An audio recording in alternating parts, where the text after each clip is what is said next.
Ladies and gentlemen, welcome to the final episode of the year of the Zimbabwean Perspective Cast. It's been a bit of a year, and I feel that's an understatement. It's been 2020, and I think everyone knows exactly what 2020 has been for them. But in the spirit of finishing things off well, we decided to get a bit of a gang together today. I've got three guests with me. So I'm Clint, I'm your host, and I am joined by Mr. Tanashi. Tanashi, how are you doing? I'm good, man. How are you? I'm great. Next to him is a first-time guest, Mr. Klinsman Musa. Klins, how are you doing? Yeah, what's up? All Always right, good. great. And last but not least is another returning guest, Mrs. Tapiwa Manombo. Tapiwa, how are you going? How are you doing, Clint? I got your name right this time. So people Yeah, but you said that from the Mrs. last episode, but wait, I said Mrs. Yeah, you did. I can never get these right. Depend, yeah. I can never get It's these right. you I'm sorry. every time. Every time. Okay, so It's all good. hey, I'm gonna talk about tech, okay, not people and formal titles. I'm sorry. Be really sorry. But okay, let's try and actually get through everything because today's gonna be quite packed.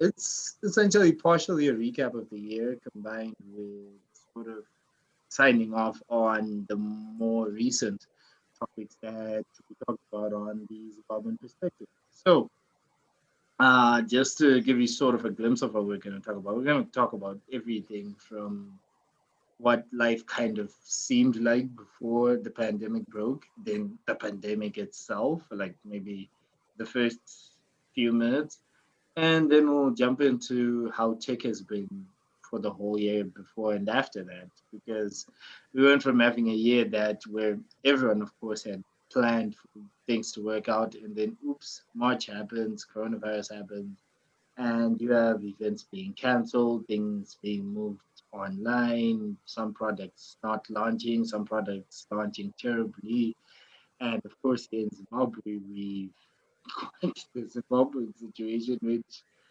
everything that happens though around the world just makes what's happening here be amplified sometimes.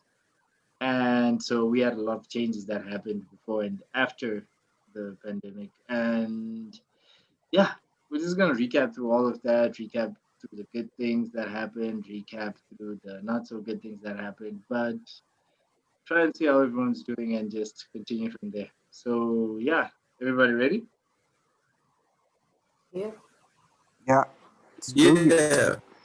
Yeah. Okay, good. So just a quick update anyway on COVID-19. In case someone had not been reading this, there are there are two main ones that keep coming up in the news, but vaccines now do exist. They've been making rounds mainly in more developed countries, and whilst there have been issues that have been kind of starting to arise there, I mean, Canada says it can, what is this? Inoculate people or vaccinate people, is it like 5 times? While certain countries definitely don't even have the money to put any research into a vaccine. I think the thing that we are at least should be happy about is the fact that vaccines do exist now. And hopefully within another year, we can be looking at COVID-19 as a thing of the past. And by the way, I'm actually going to add this right now, just due to what was it, the new strain or the new strand of the virus that has been making rounds for the past week or so now. And I'm just going to say, anybody who made one of those memes that, what is it, when 2020 is about to end and you think COVID is over, then boom, COVID Pro Max arrives. I hate you because look at what you did. You were joking around, and now look at exactly what you did. So I don't know, man. Anybody got thoughts on this whole situation? I mean, it's the biggest story in the world right now. It's the situation we've all been living in. I don't know. Thoughts? I mean, when it comes to Corona, bro, you just have to go with what you believe now, because there are various articles going out there. I mean, I read two articles talking about completely different things. I mean, one was from UK. It was Yeah. talking about how the new type of corona is not as deadly as the one that was in effect previously before it.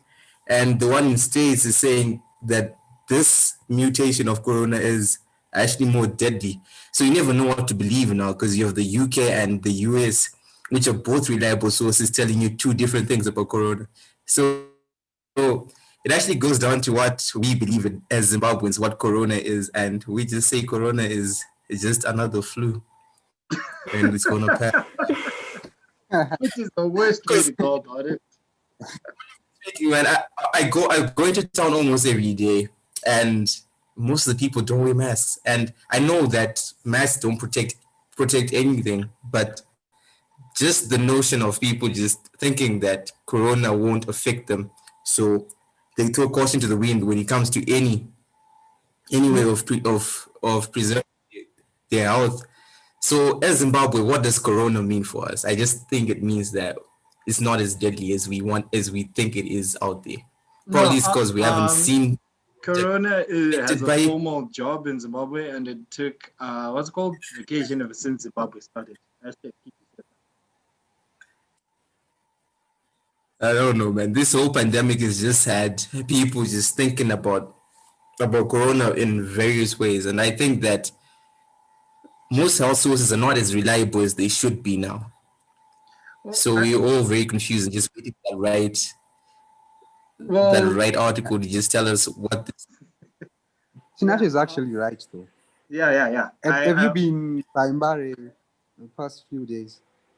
It's No, I packed. haven't. You're talking If about Corona was in Zimbabwe, my yeah, neighborhood. if Corona I was in walk out, Zimbabwe, all those yeah. guys would be dead. All those Well, guys would be dead. There we're, was we're Corona in Zimbabwe. we're luckier, I guess. I mean, it's not as bad here, but it's definitely not something that we should take for granted, right?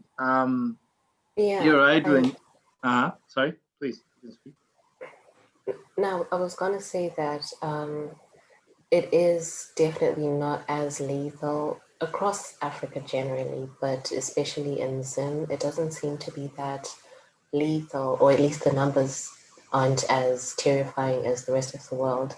But I mean, treating it as a non-event is also very, I would say Dangerous. it's a bit careless because yeah, it is dangerous because even though the numbers aren't scary, there are people that we all know. Zim is a very small country, and there are people that literally died because of this virus and stuff. So I think, we quickly forget that it has hit home and it has affected people.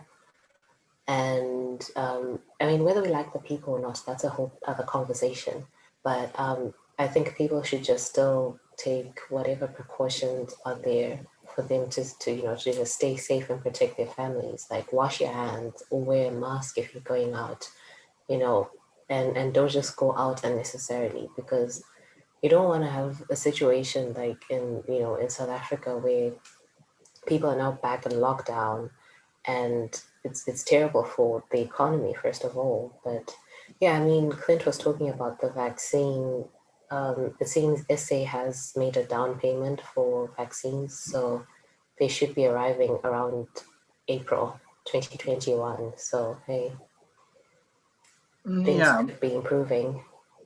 they could, and hopefully they do improve. But regardless, I think when it comes to this whole general situation, just so that we don't spend the whole day talking about this, because we really could, and Yeah. we really maybe should one day. Hey, but hey, I already did a coronavirus special episode, so my onus is kind of done for now. But regardless, there is a general idea of that if there's one thing that this year has proven is that the world is not as stable as we might want it to be sometimes. I mean, we think we know things or we have things under control, but all it takes is something shaking that up a bit, and then we completely go out of whack. Governments, organizations, everything.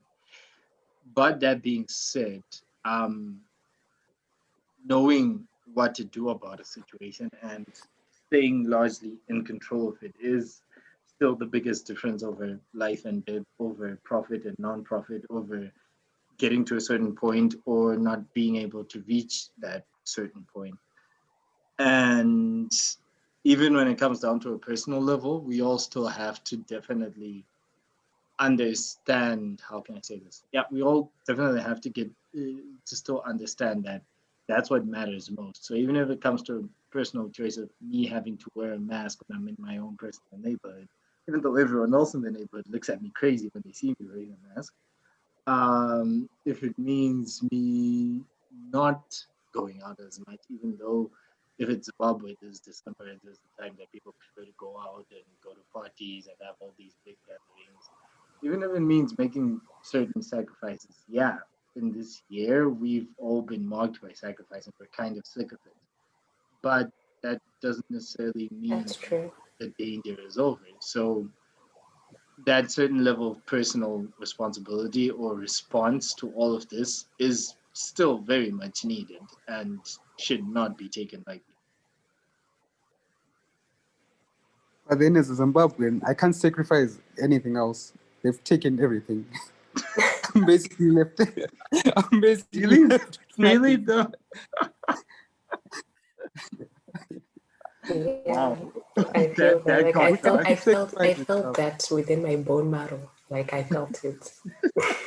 Yeah, there's nothing else to sacrifice. We've given them everything. Oh man, don't go there. Not yet. Not yet. We will, but not not yet. Okay. So let's try and hopefully cheer things up a bit. In fact, let's jump into things that have actually been happening throughout this year. So no point in really talking about. I mean, okay, not no point in talking about it, but okay, let's just try and dial it back a bit. This year started off pretty much like any other year. We have your early year. There's usually some tech rumors. There's gonna be events like Mobile World Congress. That's where you're gonna see a lot of phones, especially on the Android side. Samsung released, was it the S20s? We talked about those ones. Those ones kind of just disappeared, by the way. I mean, if you think about it, Samsung is a very loud company. Like, you usually know what their big phone of the year is, and you usually tend to pay attention to it throughout the whole year. The S20s kind of just disappeared because afterwards, that's when the pandemic started, and they kind of just went beyond the background. Everything kind of changed. Smartphones, ironically, I mean, I just worked on uploading a best smartphones of the year list. And the first thing I said was that smartphones do feel a bit weird and redundant this year because in a year where you're supposed to spend all your time at home, a list meant on which device you're supposed to take with you all over the place is kind of redundant to say the least, and maybe not all that necessary. But on the flip side, especially if you're living in Zim, where a smartphone might be the only computer someone has at all, it still kind of matters. So that was weird. And then everyone had to get used to it, especially in Zim. You're stuck at home, you're not going to work. If you're in school, there's now what's it called? Quote unquote e-learning, right? Yeah. We can decide how effective that was later. And I don't know, man. A joke. It's a joke. They Very were joking. No, I'm E-learning in serious. Zimbabwe. No. I was actually setting the stage. We're going into it. Don't worry. And like, so we entered this whole part, especially like just after March, where life was just weird, right? I mean, I ended up. I love working on this site. I love creating stuff for the Zimbabwean perspective all the time. But I'm not going to lie to you that it became a therapeutic thing to just keep my mind in check because you literally might not have anything else to do. And we all got to this weird point where even when it comes to like, you start by, hey, I can watch some series now, I can play some games, I can do whatever that thing I wanted to do at home but didn't have time for. Then like after 2 days, you're like, oh, please make this stop. Okay, I cannot have enough of it. So I don't know, man. You guys tell me about your experiences because that was, whew.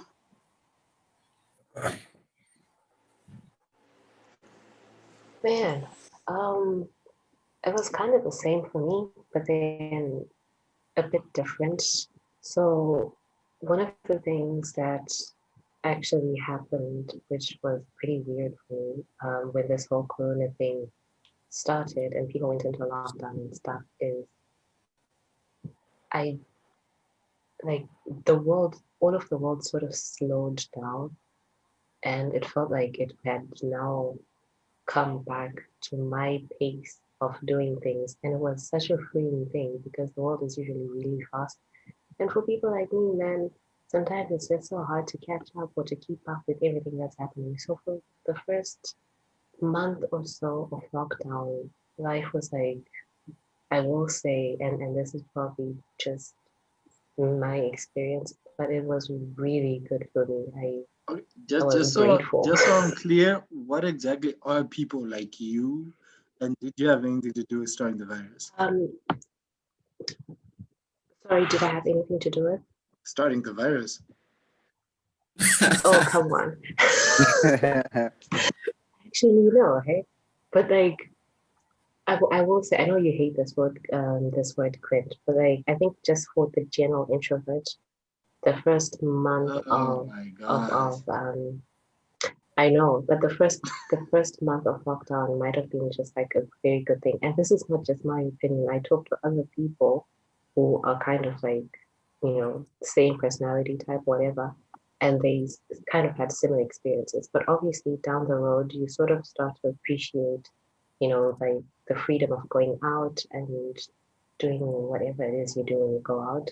So even though I felt a bit like energized by this sort of recharging month that I had, by the second month I could tell that this was it's unsustainable for me because also when the whole world goes in lockdown and um, say you work remotely for some company out there in Germany or whatever, and they've had to shut down. Obviously, introvert or extrovert, your income is going to be affected. And I know, like for Zimbabwe, where a lot of people are moving on to remote work and things like that. It's not Yeah, just yeah. about being locked up. Your income gets like the virus literally got into our pockets as well. So you might, I mean, I might have appreciated the little vacation, but by the second month, you're like, okay, you know what? I can deal with the fast-paced life. I need some cash, So And then people like me yeah, and walking around saying it's the introvert's fault. Okay, it's the introverts that caused this. Bill Gates is an introvert, guys. He's the one who did this. I swear. The conspiracies were just crazy. Especially the 5G conspiracy. That one. Yeah, we had a whole talk about that. but I mean, misinformation was just mad once the it virus like really was. got going. We actually had a whole article about that again, which was like misinformation is one of the biggest problems that this virus is going to have. And in fact, right now it's still a thing, right? Ever since the vaccine has started. So what you're already saying, like there's clashing opinions from registered, like proper scientific and medical experts. But then it goes worse when there's actual what's it called noise just from clickbait people who just want to spread fake news for the sake of fake news. And those guys are already starting with their whole, oh no, this vaccine is going to make you do this, or it's going to make you, the side effects include A and B. And it's all over the place, man. Amusingly enough, though, none of these vaccines seem to be what is it? The chip that people are saying is going to be like, the coming of the devil, and there's going to be a chip on your right hand and forehead or something. And well, it's been an interesting year, man. It's been all over the place. That's for sure. Yeah. Um, I don't know, man. Like even though e-learning thing, I remember we would have lectures online, and then it was so weird, both We for the keep going lecturers back to and for online us, because learning. like yeah, because it was just a crazy concept. Okay, here's the Nah, thing. let's I'm let's actually actually for dive into that because here's the thing. The three of us are in Zimbabwe, so that's different. But you're in South Africa, and you're learning in what hopefully will be a different or maybe even better environment than what we were in. So No. No, it actually is better. It's Hey, better. come on. Be optimistic, man. What is wrong with you? No, no, it's better. This Our environment is better than ours. nation. That's just it. Okay. So, Tabio, maybe tell us about your side of that actual experience, what you're already doing, and maybe we'll actually join in on our own, and then let's actually look at this whole e-learning thing. Because I'm actually working on a piece about e-learning throughout 2020 and its effectiveness, but like just having this discourse of different ideas would probably just be interesting, at least to talk about. Right. Okay. So obviously, everybody was kind of forced to move their operations online, right? And suddenly, where you had lecturers that would walk in class and come and demonstrate stuff. For instance, like in my editing class, the lecturer could come up close and sort of point at things and help you to navigate whatever it is you're trying to do. And then suddenly that's been cut off. um so I don't know, like it just made the whole learning experience that much harder. But then you also have lecturers who aren't as charismatic on camera, or like they were helped by being in a physical space. And then when you plunge them online, like their lessons are just a drag. And then on top of that, you have like just tangible, real sort of logistical problems, such as having, data for when the lectures going on, and then having even just like the time, because now you're at home and home life is different from when you're at school. Suddenly, these two worlds are being merged together, and you have to manage your time in a way that you Yeah, never really yeah. had to before. And for you, it's actually Yeah, it maybe was a bit easier, or well, not easier, but it is at least different in that part. Because if I'm not wrong, you're mostly living alone, so at least you yeah, didn't have that yeah. I mean, complaint that everyone was talking about, which is like the Zimbabwean parents did not understand that you're on yeah, lockdown. For them, it's like you're home, yeah, so you're getting exactly, chores and all this other stuff to exactly. do, and you have to leave virtual lectures like in the middle of them and go cook or something, and then come back Yeah, and hope you still heard whatever is going on. And then what I actually yeah. wanted to No, I ask was, totally get that.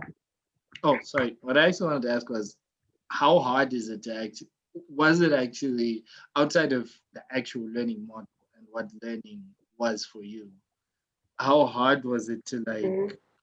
adjust to this whole scenario? So, for example, internet access for starters, because that was the biggest common denominator for Zimbos. Okay, internet Yeah, yeah. access, like that's why e-learning bundles had to come, and they were a bit of a mess for a while until Mm. only recently. And then even devices, you had to actually buy a new PC, right? Like partially for your job, partially for school, etc. But Um, that's a scenario that some of us maybe found ourselves in. Most of us couldn't get to because most people didn't have money for a PC. But yeah,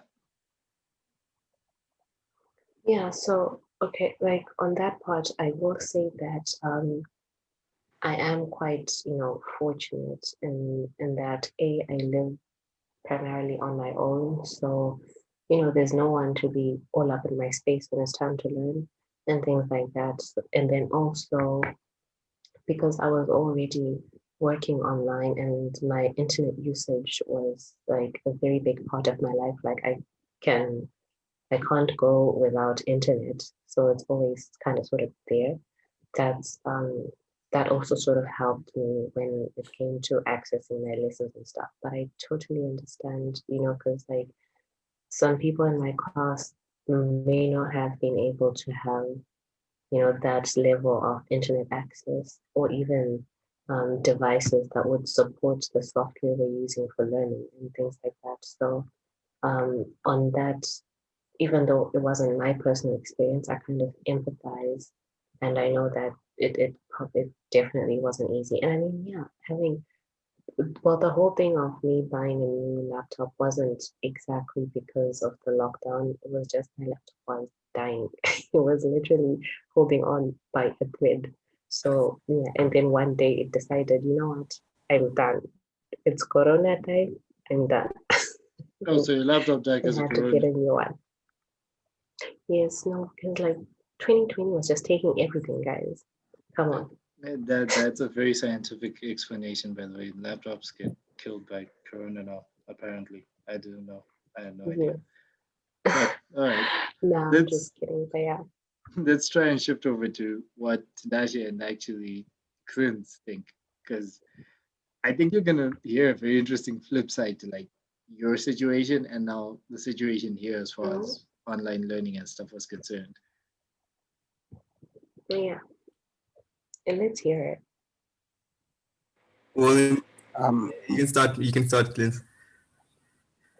oh, okay. In my case, the online learning thing, for me, a Monday was just another Monday without learning. It was just the same as I woke up, ate, played games, watched movies.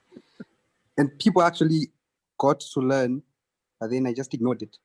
And then, so I wasn't really affected by the whole e-learning thing. I just ignored it and just made my day how I wanted it to be. That's for keeping So up with school. I just wrote my assignments as usual, which was I copied people, and then submitted Are my you stuff. sure you want to say this But publicly? Just in I was case. gonna say, like, wow, what a Nobody at confession. HIT should listen to this. If but then that's the truth. Yeah. I wasn't as affected as most of the guys. I mean, for me, it was just another holiday. But I'm pretty sure that people who actually cared more about the whole e-learning thing. But then most of the teachers weren't doing much in terms of the whole online thing. yeah, and that's So where I actually want people to really talk about it on its actual effectiveness. That's what I think is Yeah. need to hammer on. like We're Well, not there. my experience actually dates back before this whole lockdown scenario. Like the first month of our semester. Like Mhm. the vibe and energy from the teachers already was not as productive as for us students as well. Because when you're in some of our institutions, most of the times you're doing the work by yourself. That's Yeah. on campus. And now just imagine you've migrated to a situation where you will never see your lecturer. I mean, that point, the effort from the lecturer's point was not as good during the e-learning process. And I feel like that was the greatest advantage from the administration. But then that was not the only problem in Zimbabwe. The biggest problem was an issue which you've already talked about, which is internet, like getting data for e-learning. Yeah, Yeah, because that I was mean, in our experience, we would have people who like haven't had it, didn't work for like 3 weeks, and it's like, look, man, I don't have data. If you want to send me data to the lecturer, they're actually saying that. If you want to send me data, and then cool. If not, it was to receive other students' assignments, and it was just and this actually resulted in us having to redo most of the assignments when we went back to school for that period. We were called back 4 months yeah, because into people this. like Clint's were copying. yeah, Exactly. So we yeah. had to do all the assignments, which nullified the reason of even having e-learning in the first place. We should have just stayed at home and just played instead of just wasting time and data. I was actually pretty Uh, pissed off about it. But then I yeah. don't know about music, but it actually helped me. Like I actually took the time to go through, and in my opinion, I actually prefer this version of e-learning, which I do not think is the proper way of doing it, but it was actually more helpful for me because I got the time to sit down and concentrate on my work more than when I'm at school. Because when I'm at school, most of the times the lecturers are not as Effective. not the effective exactly. But when I was Sorry, home, I have a question to ask you. Like you said, you sort of prefer this version of e-learning. Like, what changed? What improved? what improved is I got time to focus more on my Okay. schoolwork myself at home because when I'm at school, there's a lot of distractions, man. I mean, during lecture time, you have your lecture or you at your classes, and sometimes I do not like that environment because it's not as effective for me. And after lectures, we usually finish around 6. I'm usually tired, and probably I'm chilling with the boys and we're just playing games, and I really do any productive work there. But when I was home now, I had more time to concentrate on school because I started with this whole hey, I'm watching movies and anime and playing games, but it can get boring. So I was just like, let me just take school seriously You had for a nothing minute. else to do. This is I how had nothing. bad the pandemic is. Like, I am so bored. I will take I this book and reading open it because I have nothing else to do. months exactly. I was so bored that I decided to give school a chance, and Oh it actually God. helped me back to school. It was like Uh, it was as much as efficient that's for me sad. instead of learning from scratch. I'm sure Musa was not able to sleep for the 2 weeks before exams. I slept like a baby. Yeah, Okay, but it was worth it as well. It was as worth it. terrible role models. Okay, anyway, like here's the thing though. Trying to hammer this down and narrow it, and what's already been shown here is that you guys, this is all about workflows and specific types of ways of working, and that's okay. But that unfortunately still kind of has nothing to do with the model of e-learning itself. Really, it has nothing to do Yeah. with the schools and their efforts. Really, and it definitely does not help when we now come back to tech that companies like your Ethernet and your what's it called and your Telso,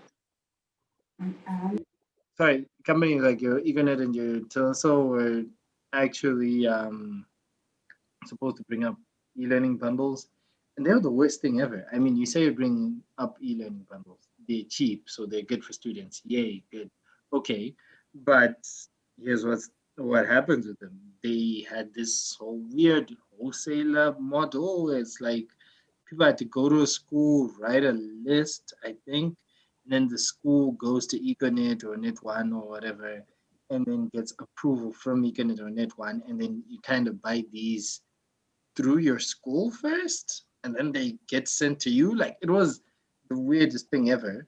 And the worst part was it wasn't even available for everyone at first. It had existed for, I think it was Africa University, for almost 2 months. And only when some publications complained about it, including us, that's when they decided, oh wait, no, let's get what's it called, other schools involved in this with the worst ever what's it called model and how to implement that. So that was just ah, man.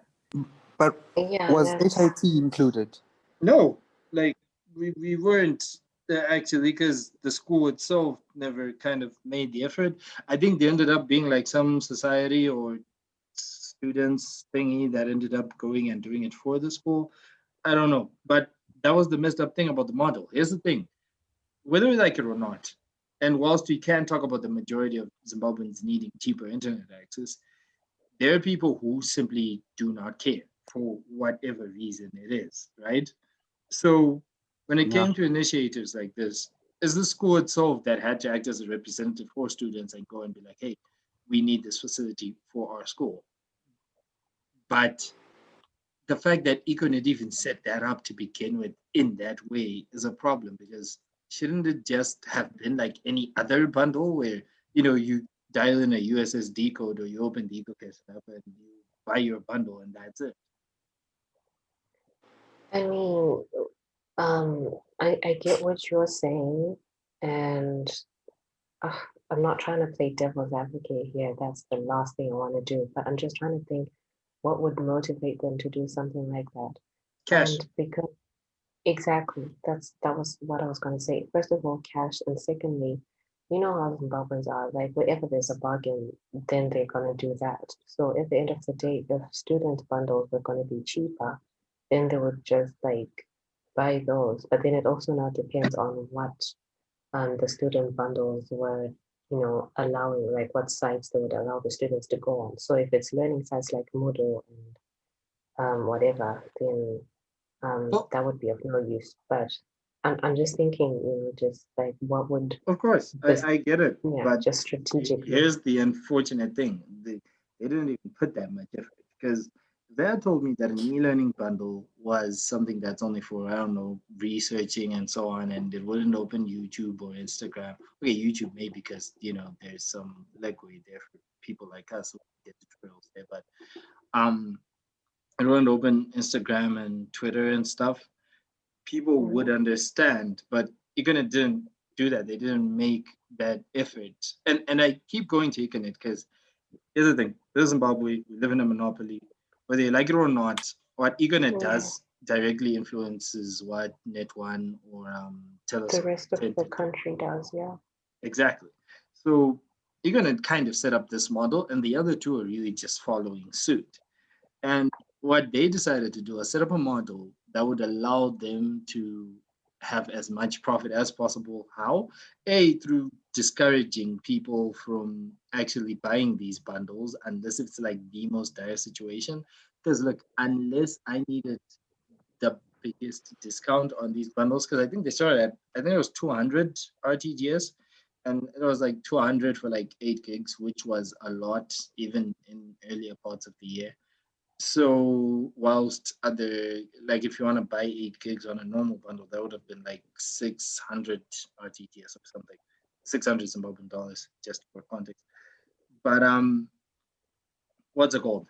So there was definitely a huge bargain there.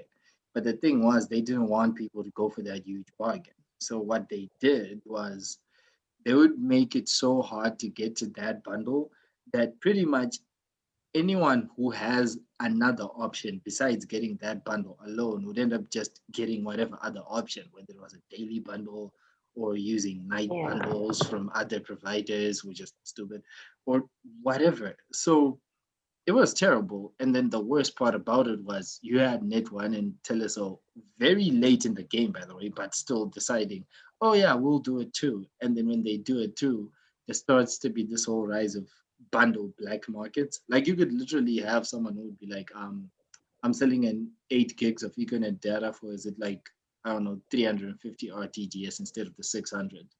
And then DM me if you want those bundles. And it was a whole mess of things up until finally Ethernet finally decided, yeah, this is stupid.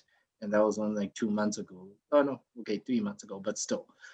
Then they decided, oh yeah, now you can just buy your e-learning bundles on the whole USSD platform like any other Ethernet bundle. So it's one of those face slap moments where you're like, how did it take you this long to get here?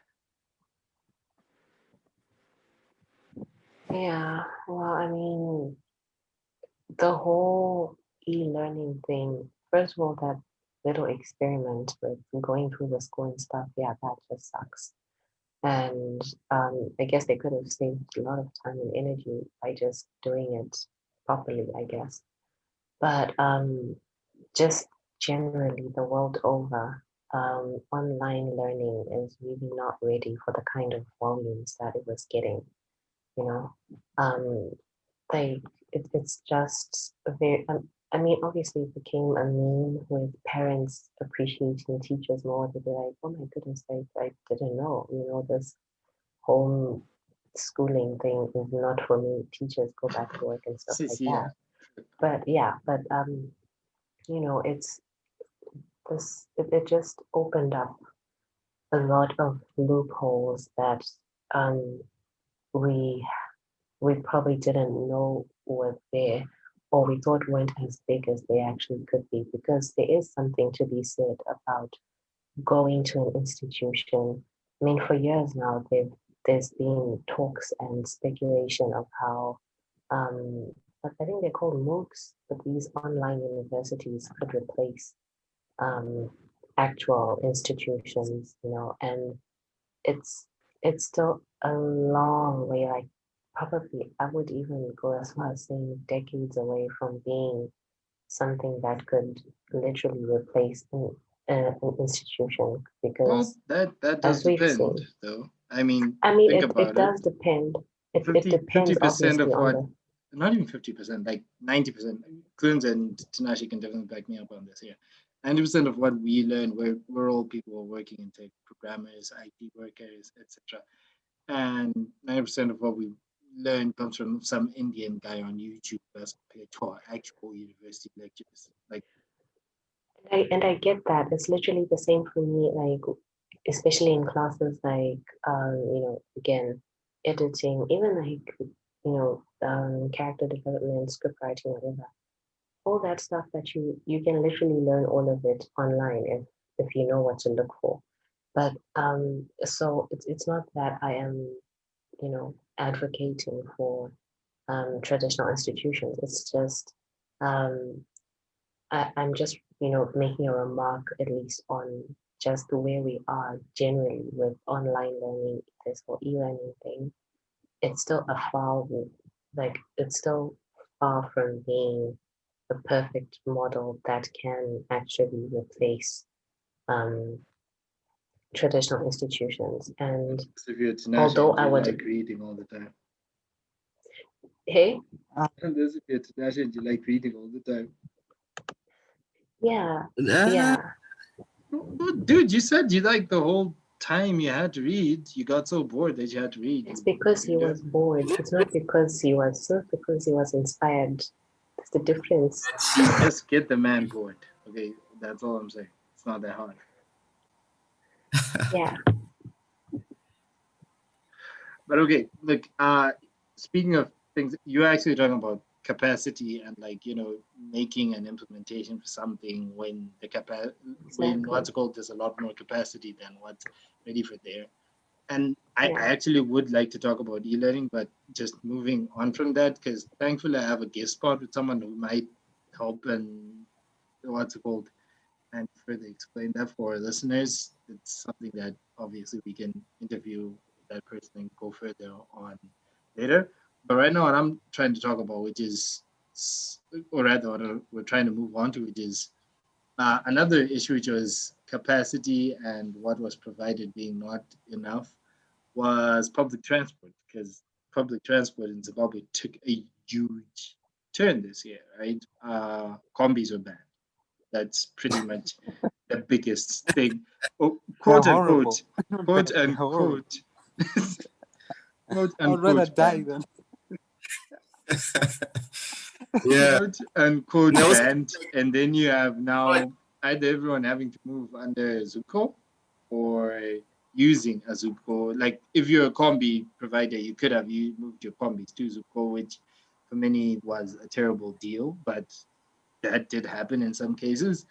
And now you have this case where we're at where it's like public transport is either you're gonna hitch a ride with someone or you are gonna get a Zuko, which there's still far less of those than the number of people that are actually Or you're around. walking.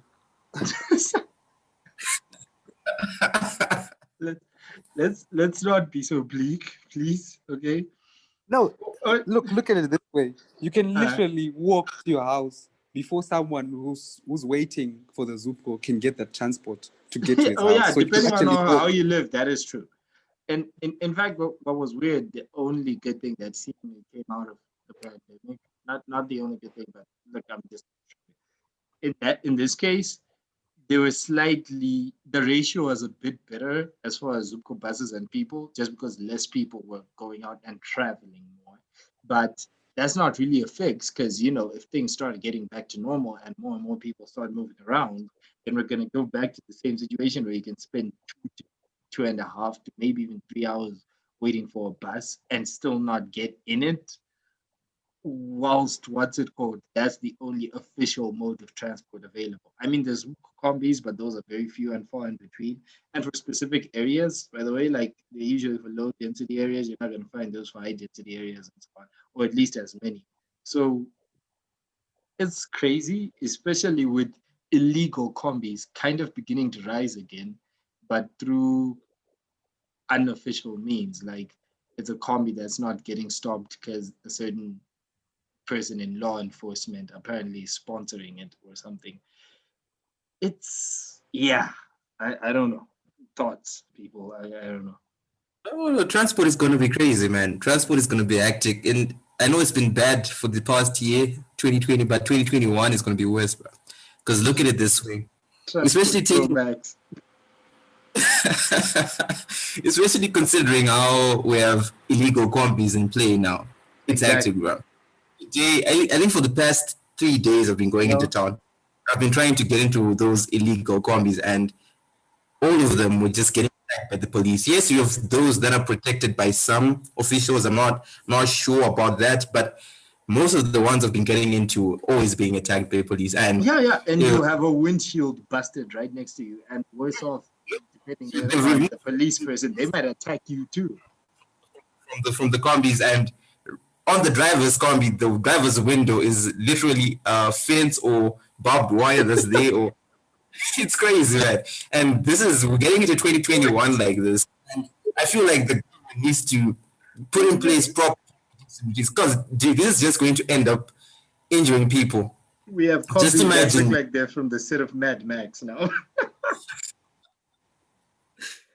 it's crazy, man. I'm sure you've been town recently and you've seen what I'm talking about. Yeah. I have. I feel like we really do need a transport fix because right now as much as we have less people going into town and there's less pressure when it comes to Zupcos, and the queues are a bit shorter now, but it's still not enough. It's still not enough. We will definitely need more if it's more Zupcos, but I'm not sure if that's possible.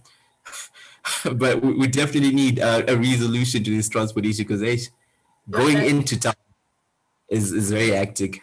And I mean, using private cars or like hitchhiking is not that much better if you just keep hearing the number of stories of like, oh, Exactly. some lady went into a car, got robbed.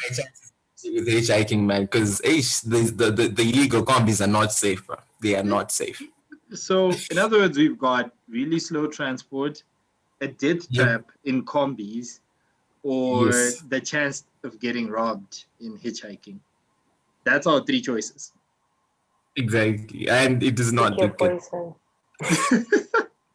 This isn't pick your poison. This is pick your death trap. Okay, each one is gonna kill you. Like you can die of boredom, you can die of police attacking you, or you can die from literally, dying and getting shot or something. It's not good. It is, man. And then there's things like the tap card situation. I still think tap cards are the funniest thing. Like with all due respect, from a technological standpoint, these are NFC cards. That is all they are, nothing else, okay? NFC is a standard technology. It is not anything special. It's like 3G or 4G or radio waves, in other words, or phones having a touch screen or something. It's not the type of thing that you say is like, supposed to be exclusive. But here it kind of is because tap cards only work on what they're using them for, Zuko Bus. And the ones that are mainly in play are the ones from NMB that ended up having like a deal with Zuko, whatever. But still, it's mainly seemingly being supplied by NMB.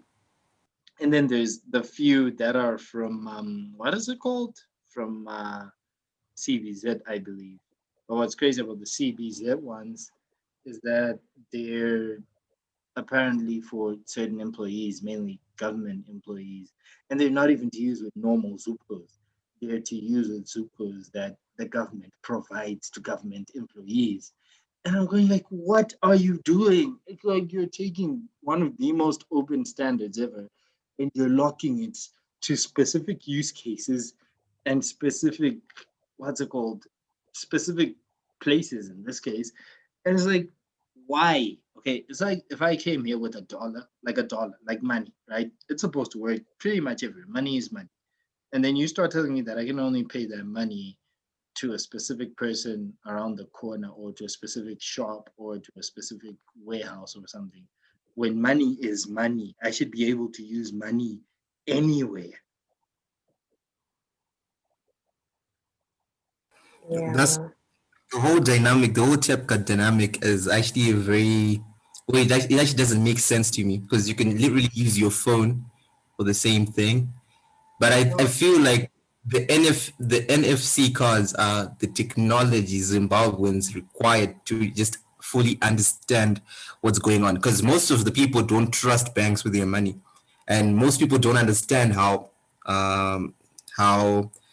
like bank accounts and all this gibberish works. And most people just want an easy transaction. And I feel like it was easier for just loading money into your tap card and just tapping it when you want to board Zuko. So I feel like tap cards, much is the technology that we think is the most suitable, but I feel like it's what Zimbabwe needs, because most of the people are not tech savvy. Most of the people do not know some of the technology we know. But I feel Yeah, like NFC cards are the technology, is a technology that Zimbabweans were ready to accept. yeah, we are ready because look, it doesn't have to. Not everyone has to know what NFC means. I don't even need anyone to know what NFC means. Okay, not everyone knows what normal. What are they called? Swipe magnetic stripe cards. Nobody knows what's in there. Like really knows what that magnetic stripe does. At least most people. But that's fine. That's what happens with really good tech. Really good tech is supposed to be so good. You don't have to know the technology behind it. It just works, right? Apple uses this as a motto for the thing. And I feel like what you're talking about. So yeah, my biggest gripe is you have a technology that could be used for so much more. You're only using it for one thing, and that's incredibly disappointing. I think that's the thing, and it's starting to get segmented off. And like, I mean, CBZ having tap cards is good. Okay, here's the thing though: CBZ should have them. First Mutual Bank should have them. What's another bank? Tabs should have them. Every other No, bank should have them. And no. EcoNet should work on allowing NFC capable phones, because it's not every phone, but it's a lot of phones actually now. NFC capable phones should be able to have like what's it called? That virtual tap card functionality that's based on the EcoCash app. This should all be available. And the reason why it's not is crazy to me. But can I ask you a question, Clint? With the implementation of what you just said, how many people do you think will be able to fully utilize that and use those in their day-to-day life operations? How many people do you think in Zimbabwe will use that? Is it the majority of the population or the majority of the people living in Harare?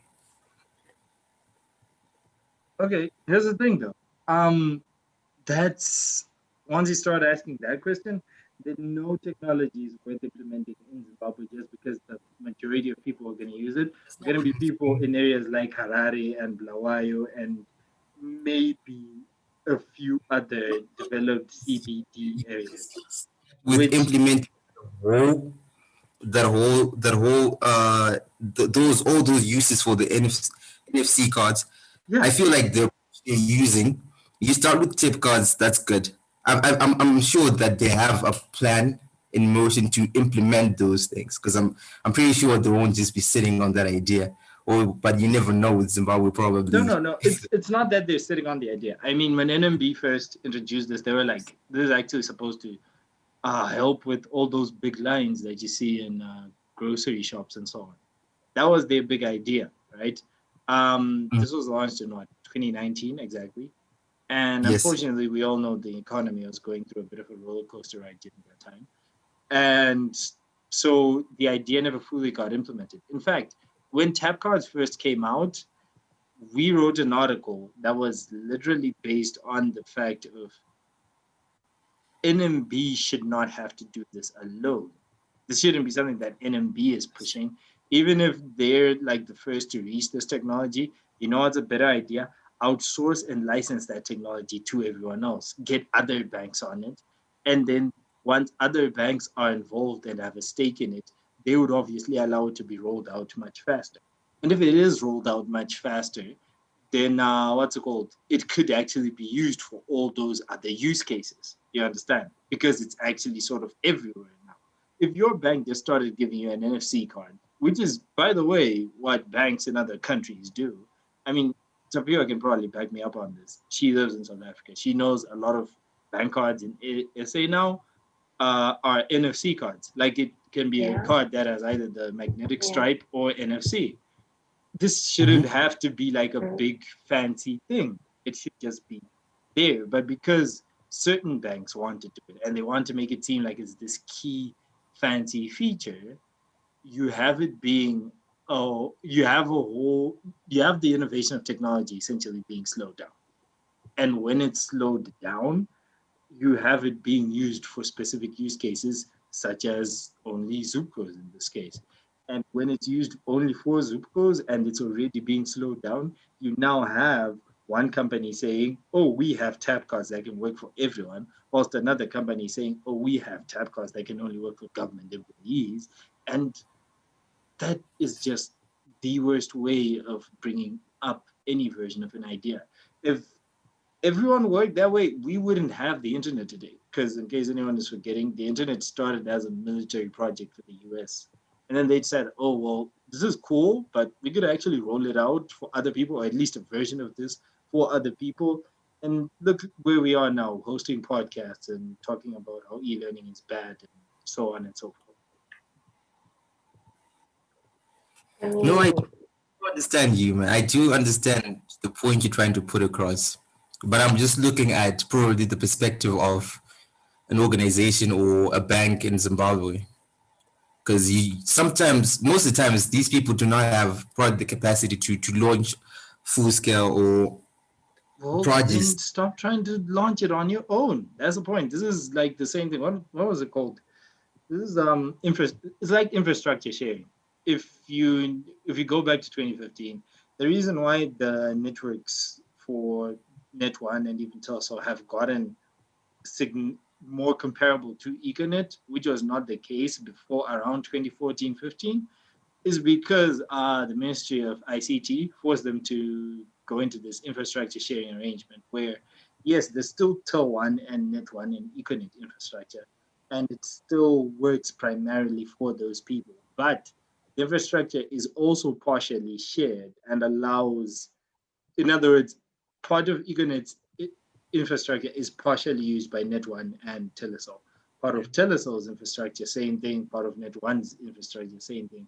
And that's allowed internet connectivity and just network coverage to just generally be better, right? And that's what I was saying in the same case.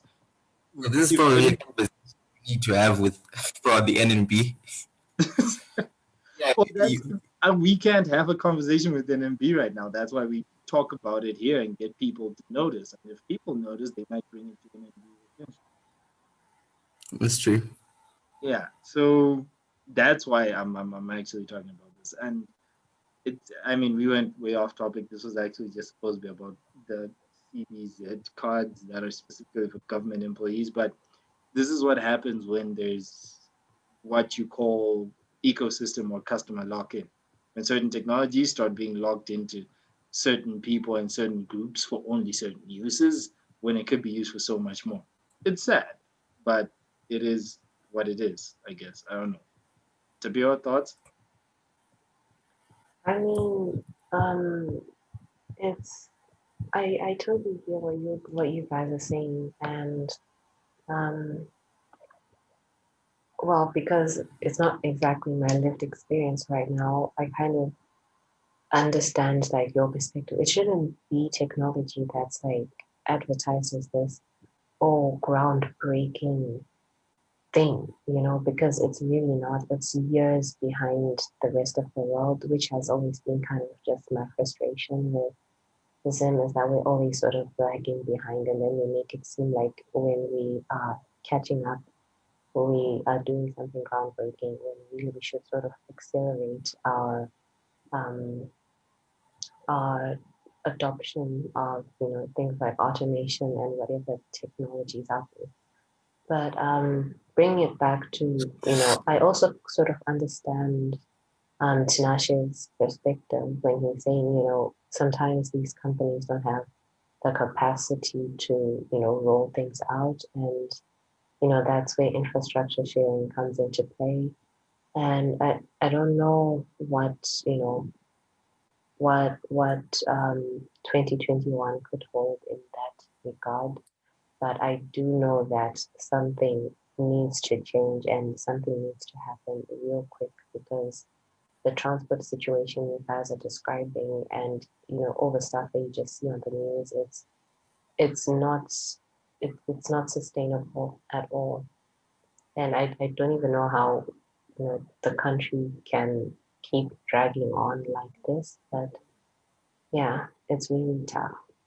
I think that's also the problem is when things are just working in Zimbabwe, people just tend to accept them as it is, and no one really wants to change.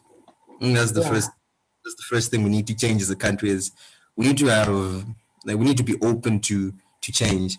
So the thing about Zimbabwe is when something is just working and you have the basic minimum, you're just okay with that and you just roll with it. When it comes to water, as long as you can get it from like 20 k's away, as long as you can get it, you have water. You never think about like drilling a pole in your house or getting a well or just fixing the problem is if you're okay with getting it, doesn't matter the distance or what you have to go through to just get it. As long as you have it, it's fine. I think if we can get rid of that mentality as a nation, I think that would that's actually help in taking the first step in implementing bigger changes because these are very big changes. 100%.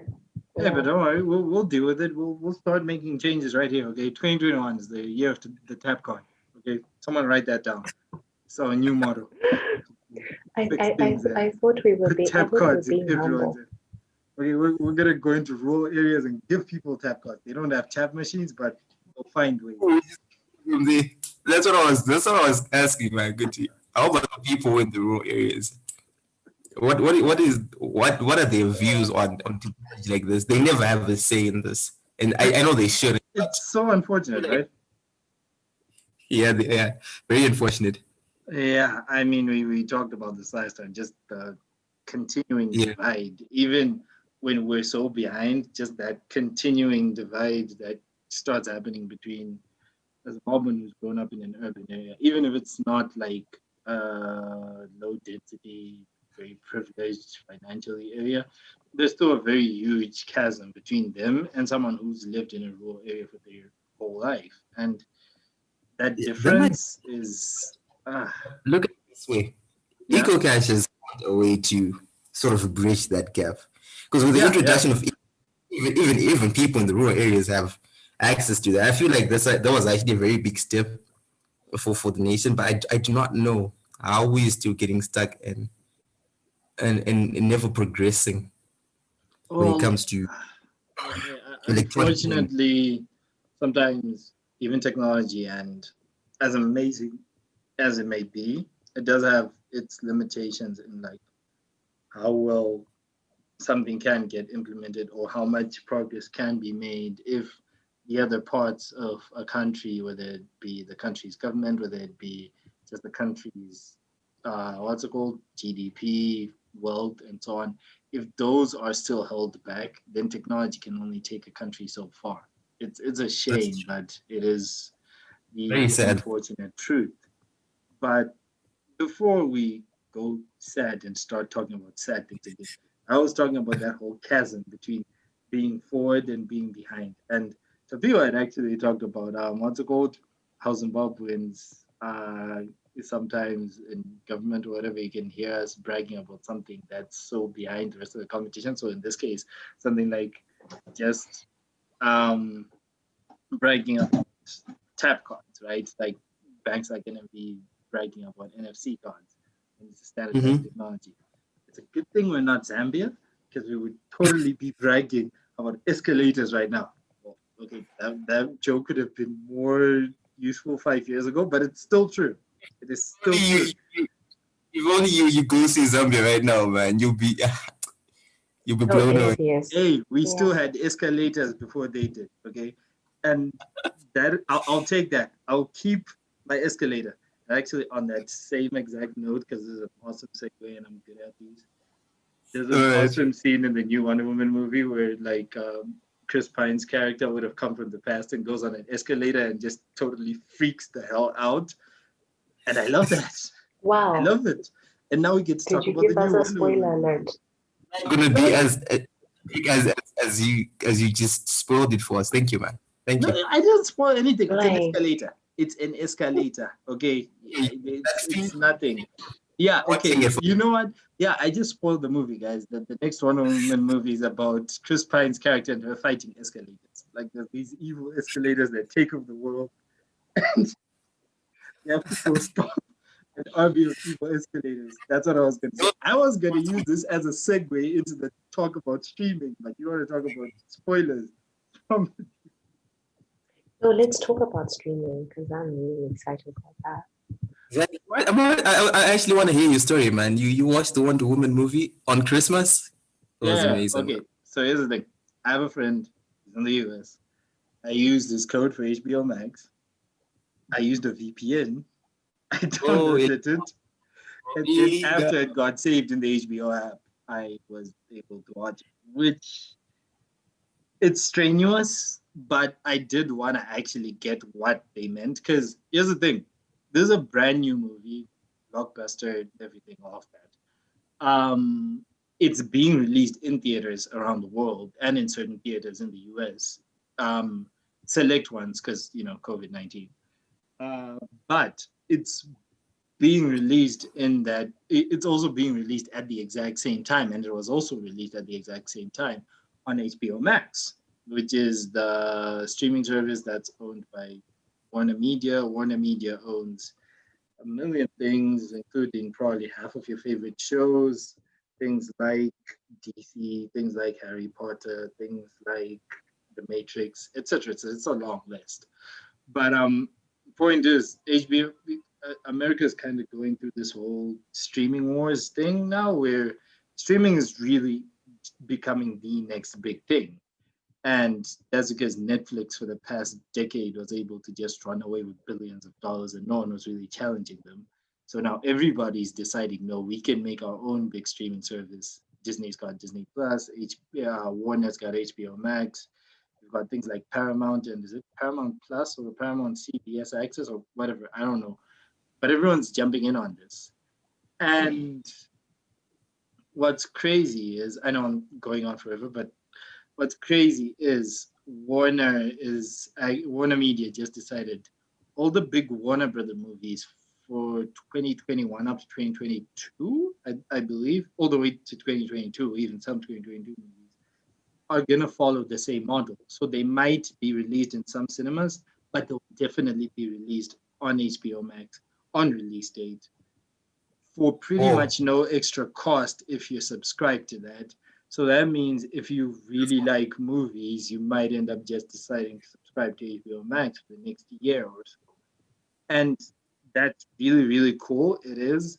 But then it's also a very, very sticky situation because this is a total change to how movies have worked. Like the idea for the movie industry for years has been movies released in theater, it's usually for like 2 to 3 months. Then it has like a DVD release date, which is after the 2 to 3 months. And then streaming services came along, and some would get the movie on the DVD release date, others would get it maybe like a month later. It would depend. This was all depending. So like Netflix might get a Marvel movie a month after the DVD release date.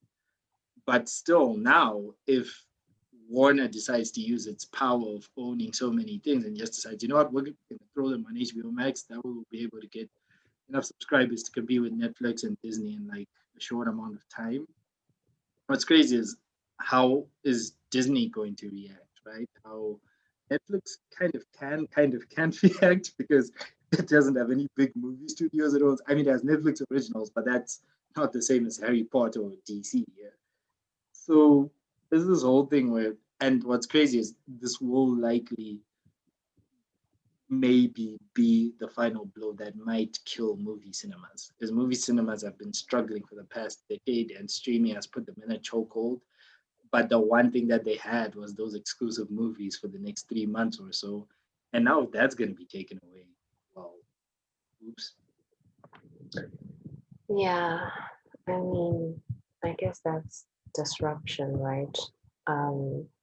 It just, when it happens, and I don't know if there's like any way of stopping it at this point, because if people have already lived this experience of like them being able to save money and still get their entertainment and have even more control over the stuff that they're watching, then I I think it would be very hard for the traditional cinema model to wiggle itself out of this situation. And if Disney responds, that's literally just like, I think that's just the end, because they've got everything from your Exactly. Disney nostalgic, kind of from owns everything else. Like yeah, from your besides your Marvel nostalgic, and Star Wars things, there's Fox, yeah, and pretty much every movie that Fox has made now is owned by Disney. exactly. Exactly. So they have your childhood, they have your adult life, they have your future entertainment wrapped in their, persona. So it's like I don't know. I think this kind of sort of works, I feel, for Zimbabwean entertainment because it sort of demo- democratizes exactly. Wait, I'm how not does it sure. work for us The though? I mean, whole no, I feel like it kind of works. Uh, it's yeah, I think it's a better model for Zimbabwean person, not in the sense of like um consuming the content, but the sense of spreading the content. That's sort of like my my thought process. I'm talking from like a content creator's perspective. It's I think the whole streaming model makes it a bit easier, although I yeah, mean but we don't obviously have to it's kill it's it's a cinemas for that. it, We don't have to destroy. I mean, hey, you like cinemas, don't you? I do. Like Tanasha, do you like cinemas? I do, but But I also feel like that's not the only place I should be able to watch a very recent movie. On Like release yeah, what date. Like, guys, it's not like it took release date? streaming services 5 years. It didn't take them 5 years. It would take like a few months. The same thing as anyone who wants a DVD. Now it's like it's gonna be there on. It might be there on the exact date. Just a quick update, actually. Disney has not folded. Disney thinks things might be okay by 2021. So yeah, things like Black Widow and so on are still on track. Instead, what Disney did, it like announced a billion Marvel shows and a billion Star Wars shows, and they were like, you know what, that's enough. We can bank on that for the next 2 years, and they're okay with it. yeah, But there is the scenario that if this new strand of COVID Pro Max decides to actually live up to its Pro Max name, we might not be okay by the middle of the year. And if we're not okay, then you might see Marvel movies and so on start to move on to Disney Plus, and that's not good for movies at all. Like for me, it's not. It's scary. Okay, I like my big cinema experience. I don't want that taken away. That's true. Like, I mean, exactly. it's here's the thing. Um, it's all going to come at something's gonna have to give, okay? And that big cinema experience is definitely valuable. I mean, it's probably the closest thing we've had to like a, or we have left to some sort of a communal experience. Because even in the home, if you've got Netflix and everyone has their own device, I can literally watch the show in my own room and everyone, so you don't need to be in the same space together. So Exactly. I value that experience, and I know exactly what we will be losing, but we can't deny the fact that people sort of respond to utility first before we look into like the philosophical side of things, or social whatever Are you sure repercussions of what we're these same doing. people buy Apple products? Because a lot of people do not look at utility when they're buying Apple products. No, okay. They don't look at utility, they just look at price. But I'm talking about, I mean, how many Zimbabweans are going to be looking at, iPhone? Actually, a We, lot. They look and then they just stare at it, and then they, I don't know, realize they can't buy it or something. And then they spend the next yeah. 5 years wanting to buy an iPhone from 4 years ago. This is why we still have iPhone 6s out there, people.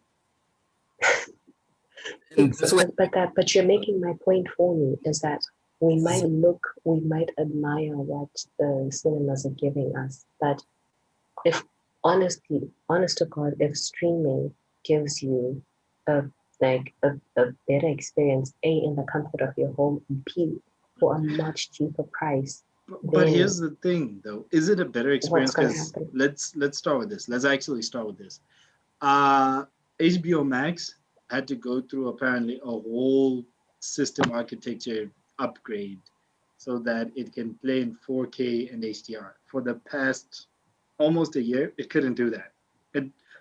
It was streaming at 1080p, which here in Zimbabwe, I mean, come on, people are still getting wowed by 1080p on their DSTVs. So it's not the biggest thing. But Yeah. in more developed countries, in the US, for example, watching things in 4K is a thing. Watching things in IMAX is a thing. And what's it called? The service had to get totally upgraded just for the sake of one of them, which is great. But here's the thing: even if they do that, not everyone has a 4K TV, so not everyone can get the movie experience from their TV.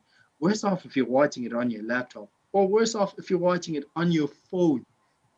Who who wants to do that? Like, But that's very subjective, because sometimes, I mean, just watching the movie, like, unless you're like a geek like you, for no, some it's I people, don't just think that's a watching geek. the I story. think I think it's more of a. Here's the thing about people though. It Once you is a see, geek. huh? It is a geek thing because It's a geek thing. remember when we went to watch that Avengers movie, all people were freaking out in the cinema, and Exactly. now consider other movies that were released on the same date, and people watching those, you never hear noise from those movies. It's a geek thing, man. People who enjoy that cinema experience are geeks. That's Yeah, Okay, it's a. okay, Here's maybe. my Look, I point. will say cinephiles are a niche thing, unfortunately, especially in Zim. But yeah, okay, Tapio, please, please. Yeah, no, but then I was gonna say, like, you're making my point for me. It is a geek thing. Like, if we're talking purely the average Zimbabwean, who's, like, middle class, if there's even such a thing, but, like, people who can afford to get by, they might see the iPhone, and to use the analogy, they might see the iPhone, they might like the iPhone, but then they look at their wallets, they're like, I can't get the iPhone, so I'm gonna get whatever is like the next best thing, you know. And then they use that, and in true Zimbabwean nature, you find a way to make that work for you. And that's gonna be the same with I feel with streaming services, if it means, I mean, for a long time, okay, let's talk about this. Before we had, College Central on YouTube and things like that, right? A lot of going on YouTube for some people was a no-no. Like, even in some households, they would have Wi-Fi, but they'd be like, YouTube is forbidden because you're eating up way too much of our data and you can't do that. But then Exactly. yeah, but then when you came along, and it was on YouTube, and suddenly it's like, you know what, YouTube ain't so bad, you know. So Yeah. it's a utility thing, and in as much as people, like, in as much as we are valuing, because we cinephiles, we such geeks and we love the whole experience. We want to see it in 3D. For some people just watching it, I know people who waited for Black Panther to be released on DSTV, not even on, not even on thing, On on DSTV. on. By Yeah, that point, they waited. the windy who was driving you to town could tell you the whole movie because those guys watched Exactly, it. exactly. But then they waited for it, because so that's what I'm saying. It's like, it's not just Zimbabwe. It's not just Harare, and it's not just the small, group of geeks that we hang with. It's a Okay, whole that's other fair. country out there. Yeah, it's a whole other country No. out there, and we have to think, I agree, how but then stuff like this if would that's the affect them. thing, then we go back to like the topic of the basic thing.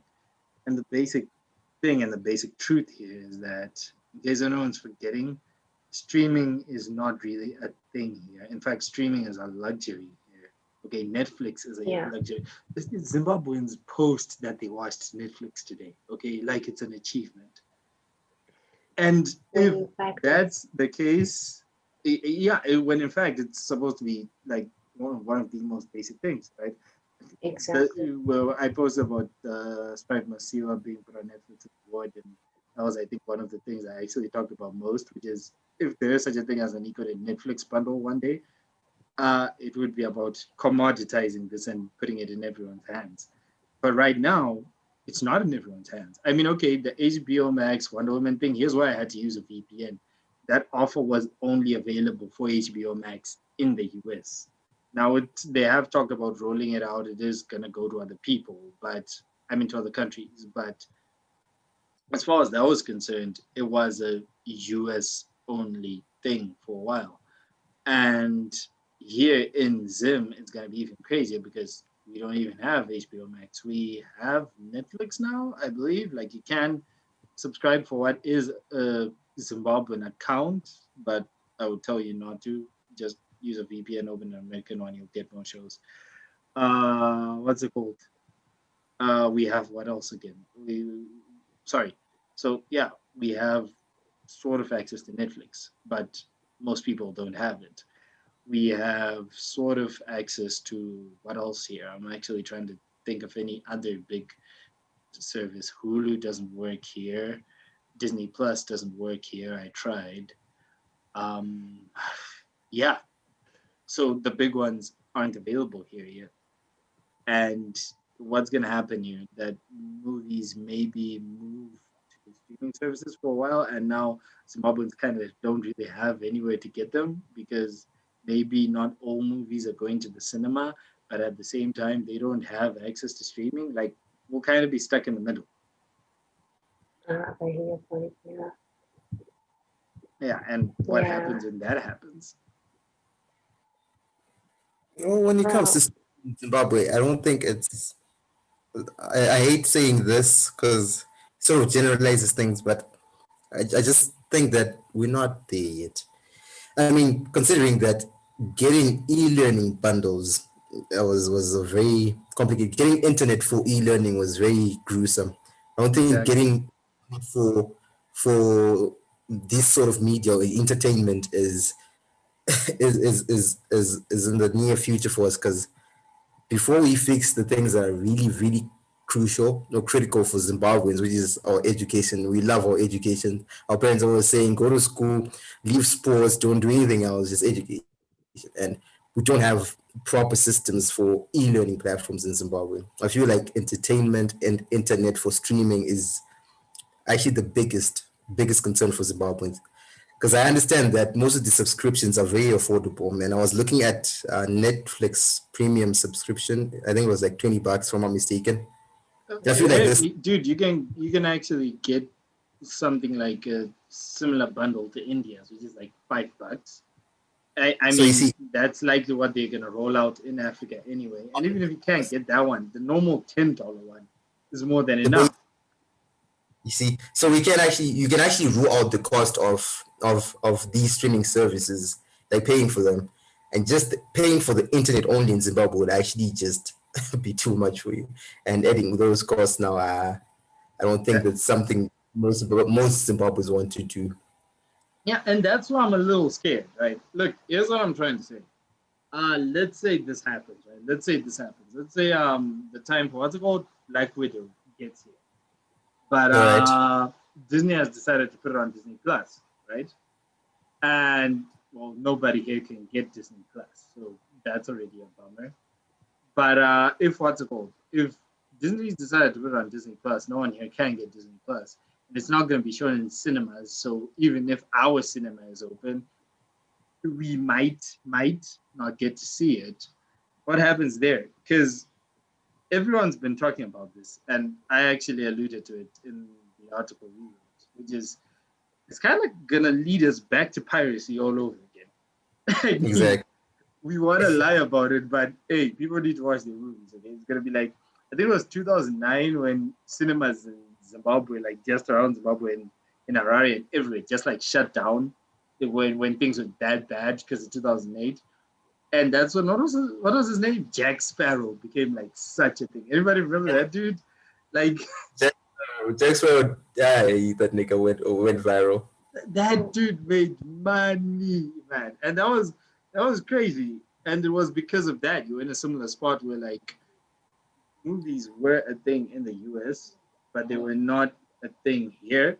And because they weren't a thing here, like people had to resort to piracy to like continue. Yeah. I feel like streaming is something that is very crucial, man. But I just hate the fact that Zimbabwe is being excluded from all these services. I mean, how can Disney Plus not allow Zimbabweans to have account? I mean, we were also They don't paid, think they have the money. It's just there. And look, but man, they back to okay that now. main point, a lot of us You're don't. a drop. Like people Yeah, in you're a Harare drop can in the maybe ocean. some, but then yeah, But You're come on, literally only 16 million people, and of those 16 million, only maybe less only than half two, maybe only like two can can afford. pay. Yeah. Yeah, that's the honest truth. do you not So can afford? Clint, you've lived in Mutare before. Yeah, There's and people, there's people in Kadoma and people all over Zimbabwe. I mean, that notion of saying Zimbabwe well, is Sinaja, look at it this way. Can everyone? It's more expensive. I agree. It's more expensive, but can everyone pay for DSTV right now? Like even the most common bundle, which is like I think now it's going for $13. in most households, people have DSTV No, in Zimbabwe. dude, we didn't have DSTV for the whole year. Like we didn't. Like it's just the truth. Okay, we didn't, and a lot of people don't. And I mean, especially in the areas I live.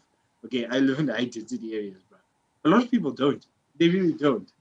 And that's what we're really talking about here now, which is like DSTV lowest is going for $13. Fine. But for you to have an internet plan that can allow you to even watch Netflix, Goes- you're probably gonna need to pay like $10, then maybe Remember- the other five or so. So you're paying like 15 to 18 to 20. And that's already locking people out. But Clint, remember I was telling you about how people in Zimbabwe are not ready to have certain technology, and you said if we look at it that way, we're not going to have change.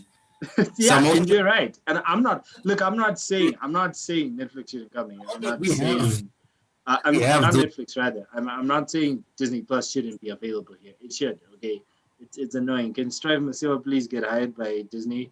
If Strive Masiyiwa is listening to this, just give him a call. Give him a call. Tell him Clint said, trust me to listen. But if I'm not saying it shouldn't be here. I'm not saying these options shouldn't be available. Dude, I've spent my whole life wishing a lot of these options were available. But I know. if when it comes to statistics and them just looking at people's GDP and how much is being spent on what, that's what usually makes them decide. You know what? Nah, they're not ready yet, but they're not it yet. So yeah, it sucks, but it's the truth. It does. So yeah, I don't know, man. It's gonna be interesting to see where this all. I feel Yeah, if we can get like better internet service, yeah, of course. and That's the bedrock for everything else, really. I feel like everything will just fall in place. Yeah, everything I mean, will fall in place. That's really what we need. Just better I mean, internet access and more people actually being connected, and all of this would fall away pretty much. that's true. So But yeah, I don't know. For now, though, just please don't kill cinemas yet. Okay, I actually like sitting in those. So yeah. your Mac experience, Clint. What? I want to know how you got to set up your HBO Max, and I don't. I know Oh, you I said didn't set it up. I used a friend's account. I used a friend's oh account, and then I used a VPN to act like I'm in the States, and then I down. Streaming was possible, but VPNs they end up cutting sort of like so like it would suck watching a movie that way. So I downloaded it. Like you can just like with Netflix, you can download everything into the app and then watch it again. internet, right? And what sort of internet were you using to stream? Because most of those movies are 1080, and I don't think you can. No. I with used what's it called? I used a Telcel Night bundle. I'm not gonna No. say how. All I'll say is it worked. Okay, and I'm not gonna say anything because if Telcel catches onto this, they might kill me. That's fine. That is all I'm going to say. That is all I'm going to say. Okay. I don't know. Zimbabweans make a plan, guys. What?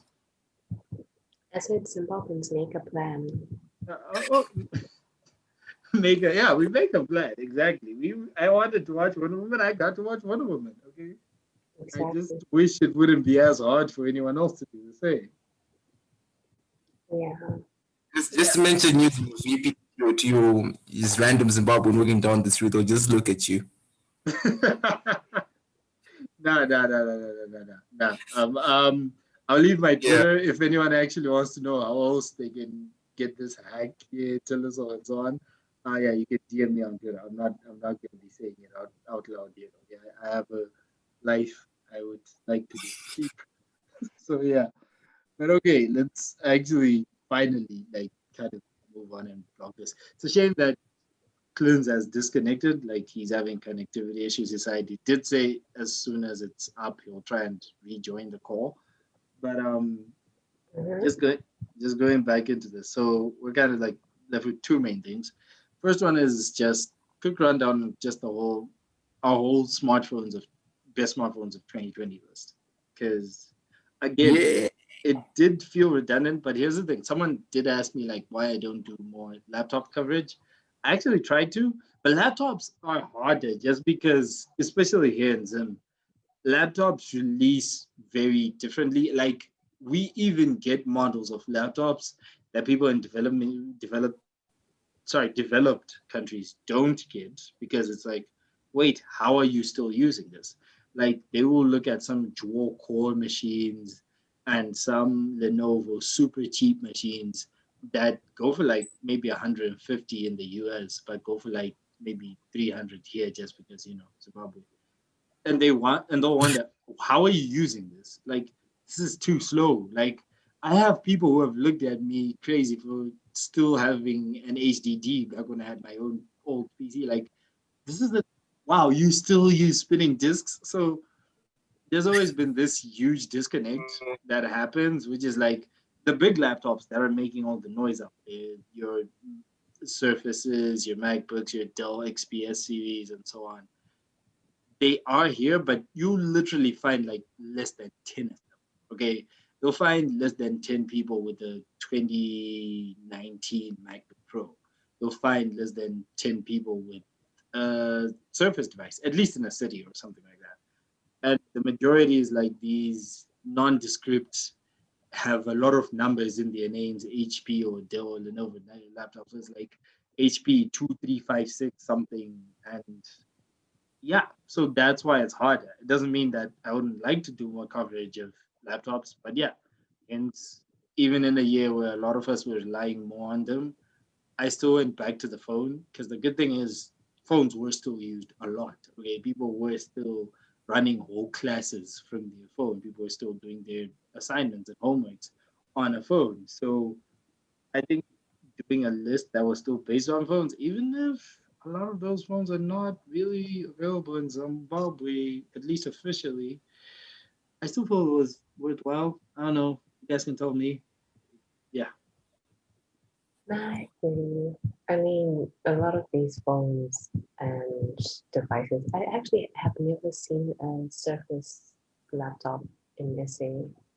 I mean, I even asked this one guy, I was like, where would I get, a Surface laptop? And they're like, you can't, it's pretty hard to get them this side as well. Unless I was misinformed, then I don't know. But I've never seen them anyway.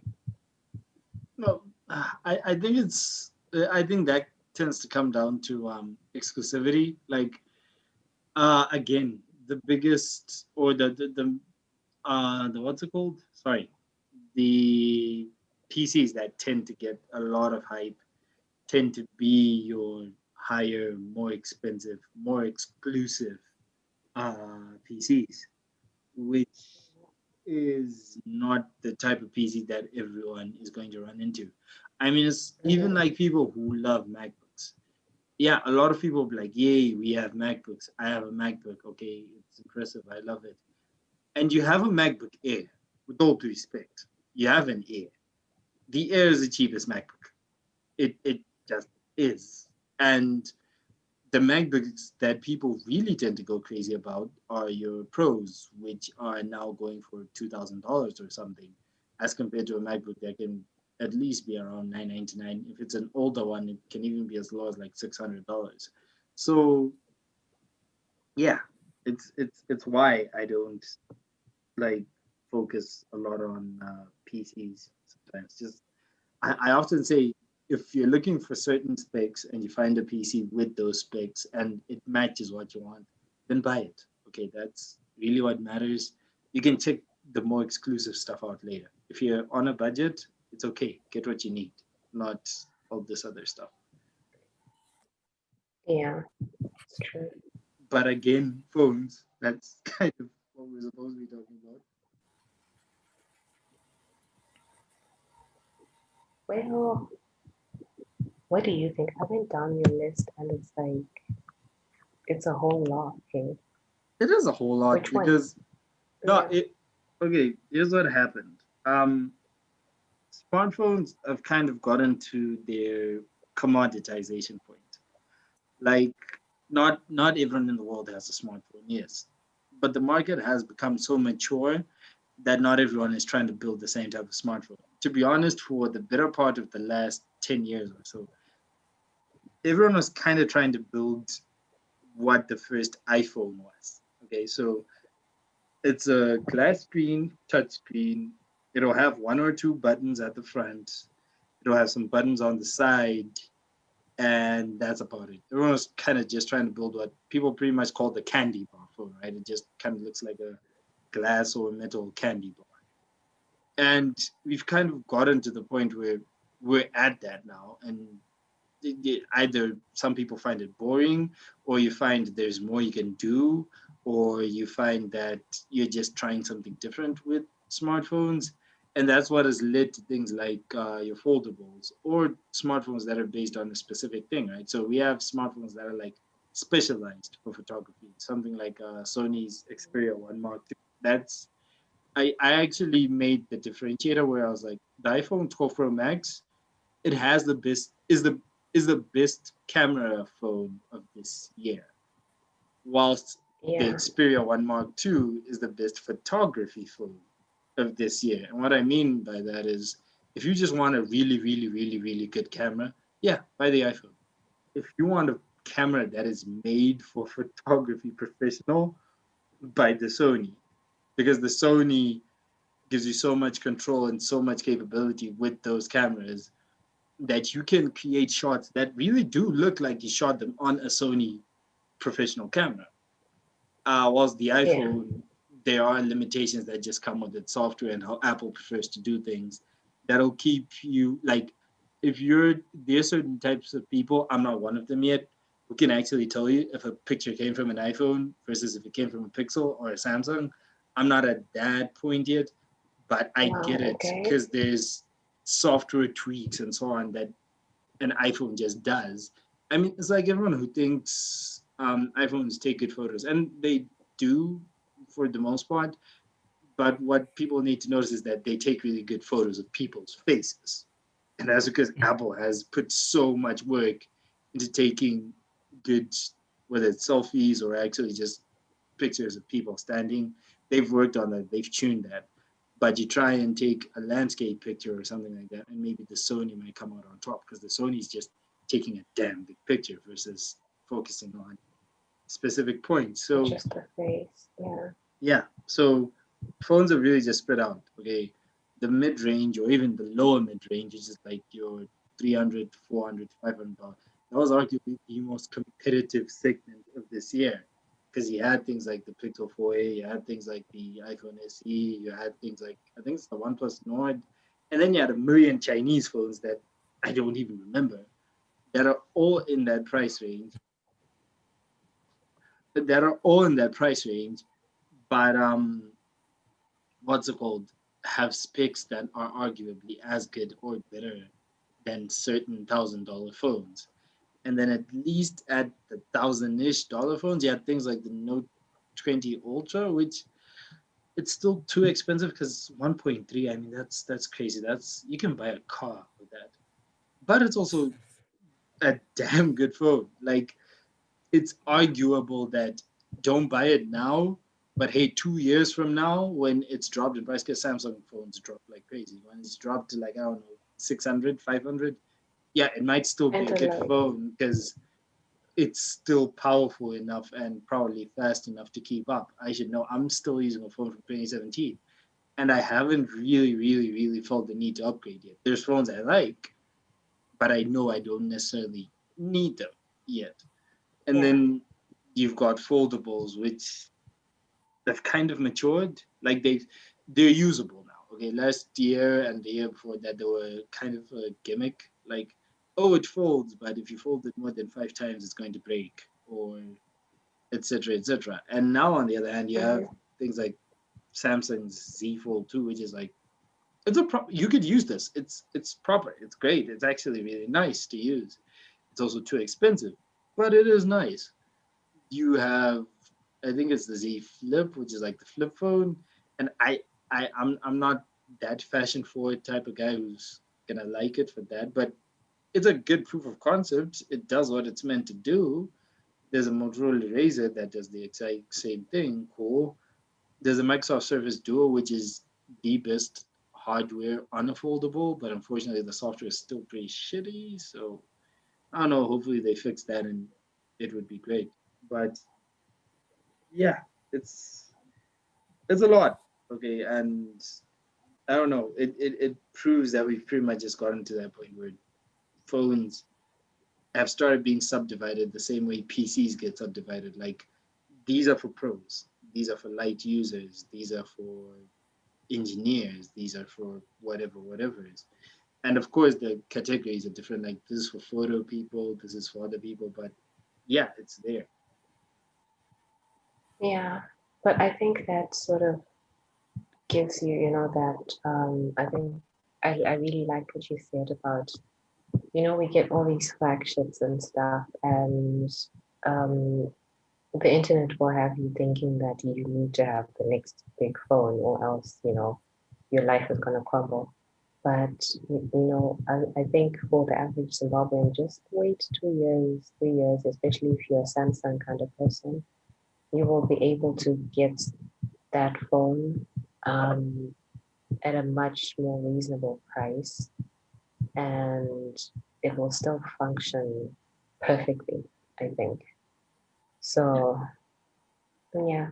What's been your best? Like if you had all the money and you could get to one phone, which one would it be? If I had all the money, I would probably get more than one phone. Nah, Enough don't for be. you to pick one. Like this guy is selfish. Okay, fine. Here's the thing, though. No, but here's how crazy it is, right? This is what has happened, right? The Pixel 3a goes for what? $350. The Note 20 Ultra I mean 4a goes for $350. The Note 20 Ultra goes for $1,300. If I had Note 20 Ultra money, I could go buy a Pixel 4a and a 4A 5G, I believe, because that goes for 500, so that would only be $850. I would still have like another $450 to buy something else. So I could maybe go squeeze a OnePlus Nord on a deal. So I could like buy phones for my whole family off of the money of one phone. If I was buying a Z Fold 2, which is going for $2,000, I could probably buy half the phones. I could buy two iPhones. Okay, when I have the money to say I could buy two iPhones, then you know something is expensive. That's true. Yep, that's one way of putting it. I mean, look, there is this whole thing that happened with these companies this year. Samsung kind of actually jumped the shark. Like they just decided, you know what, we're making stuff that we think is good enough, so we're gonna bump up the price like crazy people. They did that with the S20s, and some people were not okay with it. And then what happened is, especially Corona hit just after. So like this made everyone scramble because now they know like maybe putting out our phones at their most expensive is not the best thing to do. So what did they do? Google decided, you know what, we're gonna make the Pixel 5 like $150. I mean, yeah, $150 cheaper than the Pixel 4 was. Cool. And if people don't like the Pixel 5, Well, the Pixel 4a and the 4a 5G are essentially the same phone in just slightly smaller sizes or slightly less powerful sizes. So they'll buy those. And they pretty much just focused on cheap phones this year. Apple, of all people, decided, you know what? Samsung jumped the shark. We won't. We'll keep our prices at the same prices as last year. So everyone will be like, oh, Apple was cheap this year. And it seemingly worked. I mean, they've got what? They now actually even have sort of an iPhone for every price range because like $700 is the 12 mini, 800 is the normal 12, 1,000 is the 12 Pro, and then 1,100 is the Pro Max thing.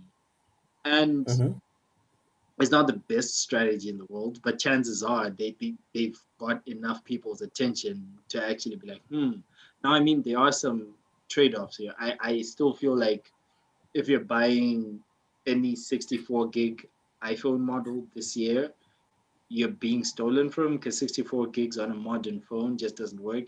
Spend a day taking pictures. Like just spend a normal night out taking a lot of pictures. Here's the truth. By the end of the night, you've probably eaten like 3 gigs.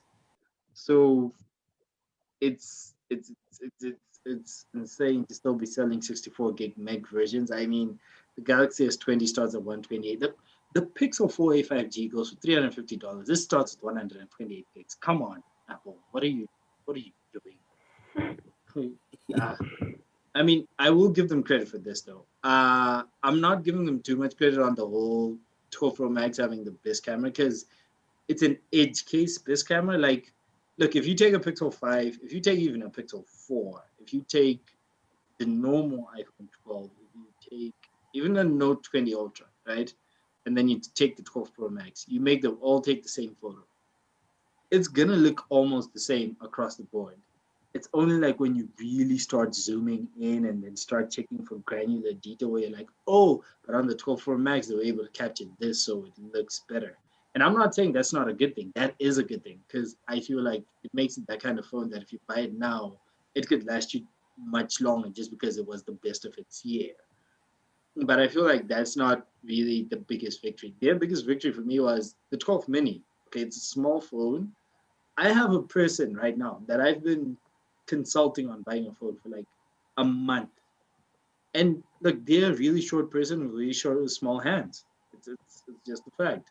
And some people, even if you're not really short, you have small hands. Okay, not everyone wants these phones that will make your jeans fall off, right? And a lot of people want smaller phones. And what sucks is that if you're using Android, you pretty much don't have an answer to the 12 mini this year. Last year you did. You had the Galaxy S10e. That was an amazing phone. It was small. But I guess Samsung didn't sell enough of those, which is why they didn't make an S20e. They decided to make, what was it called? The FE. And the FE is kind of like this whole bargain bin phone. Like they took, I think the normal Note 20's body, then they took a screen from a Samsung A series something, then they took some cameras from different Samsung phones, then they took the processor from the normal S20. It's like a parts bin phone, right? It's like a Frankenstein of different parts, and then they'll sell that for a slightly lesser price, and they'll still call it an S20 just so that people can go after that brand. But it's a completely different thing, and Apple just took the small phones market and they took it well. I mean, it's a good phone. It's honestly a good phone. So they deserve to take it. But it's a shame that if you're using Android, you don't have an alternative. Like maybe the Sony Xperia 5 Mark II, but it's not really a small phone. It's just somehow smaller than the others. I don't even think Sony meant for it to be small. It just happened to be small.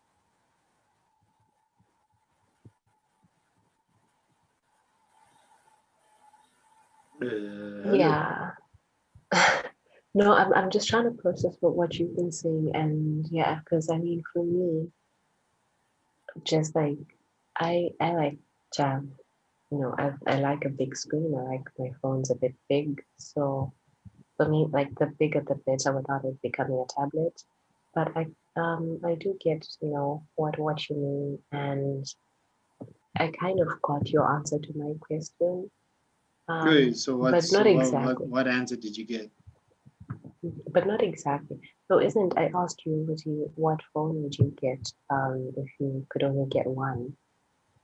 But then you sort of just explained that with the way, if Okay, you how had all about the this? How money in the about this? How world, about this? you can't What would you get? just get What one. would Tinashe get? And then we'll go to what I would get, and then yeah.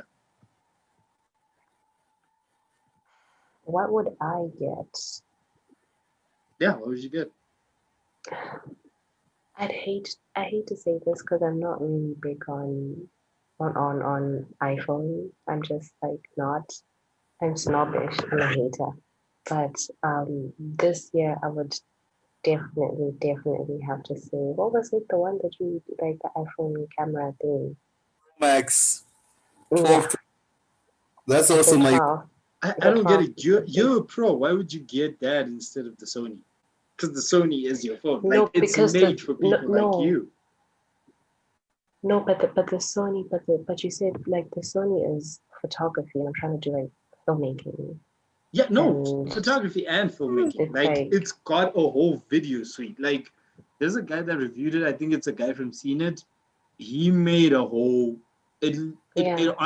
he made a whole video on it, which is like proper cinema quality. Like you wouldn't know that was made on a phone, and he edited it on the phone.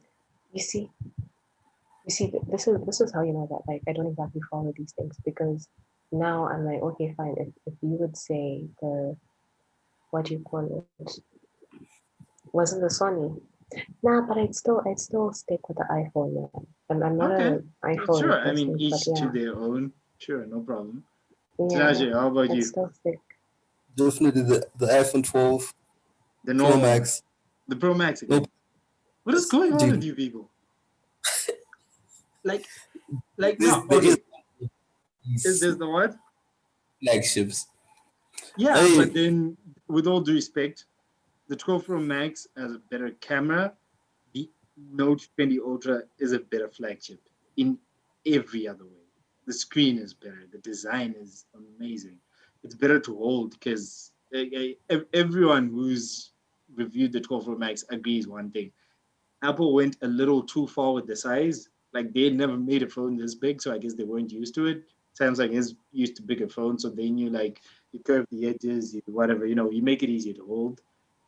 Everyone has agreed that if you're gonna buy the Pro Max, you should put like one of those. What are they called? The thingies we stick it to the back of the phone so that it doesn't fall off or something. Because Oh it yeah, will. It literally will. It just feels too uncomfortable to hold. So like that's why it I comes actually to a gave phone. what's it called the Note 20 Ultra the best flagship award because it does that part better, whilst the iPhone does the camera part better. I mean, then oh man, you've got very good models here. I mean, the Samsung 20 Ultra, the iPhone Pro Max, even the Pixel. For me, it's very difficult to choose because I'm also a very huge Samsung fan.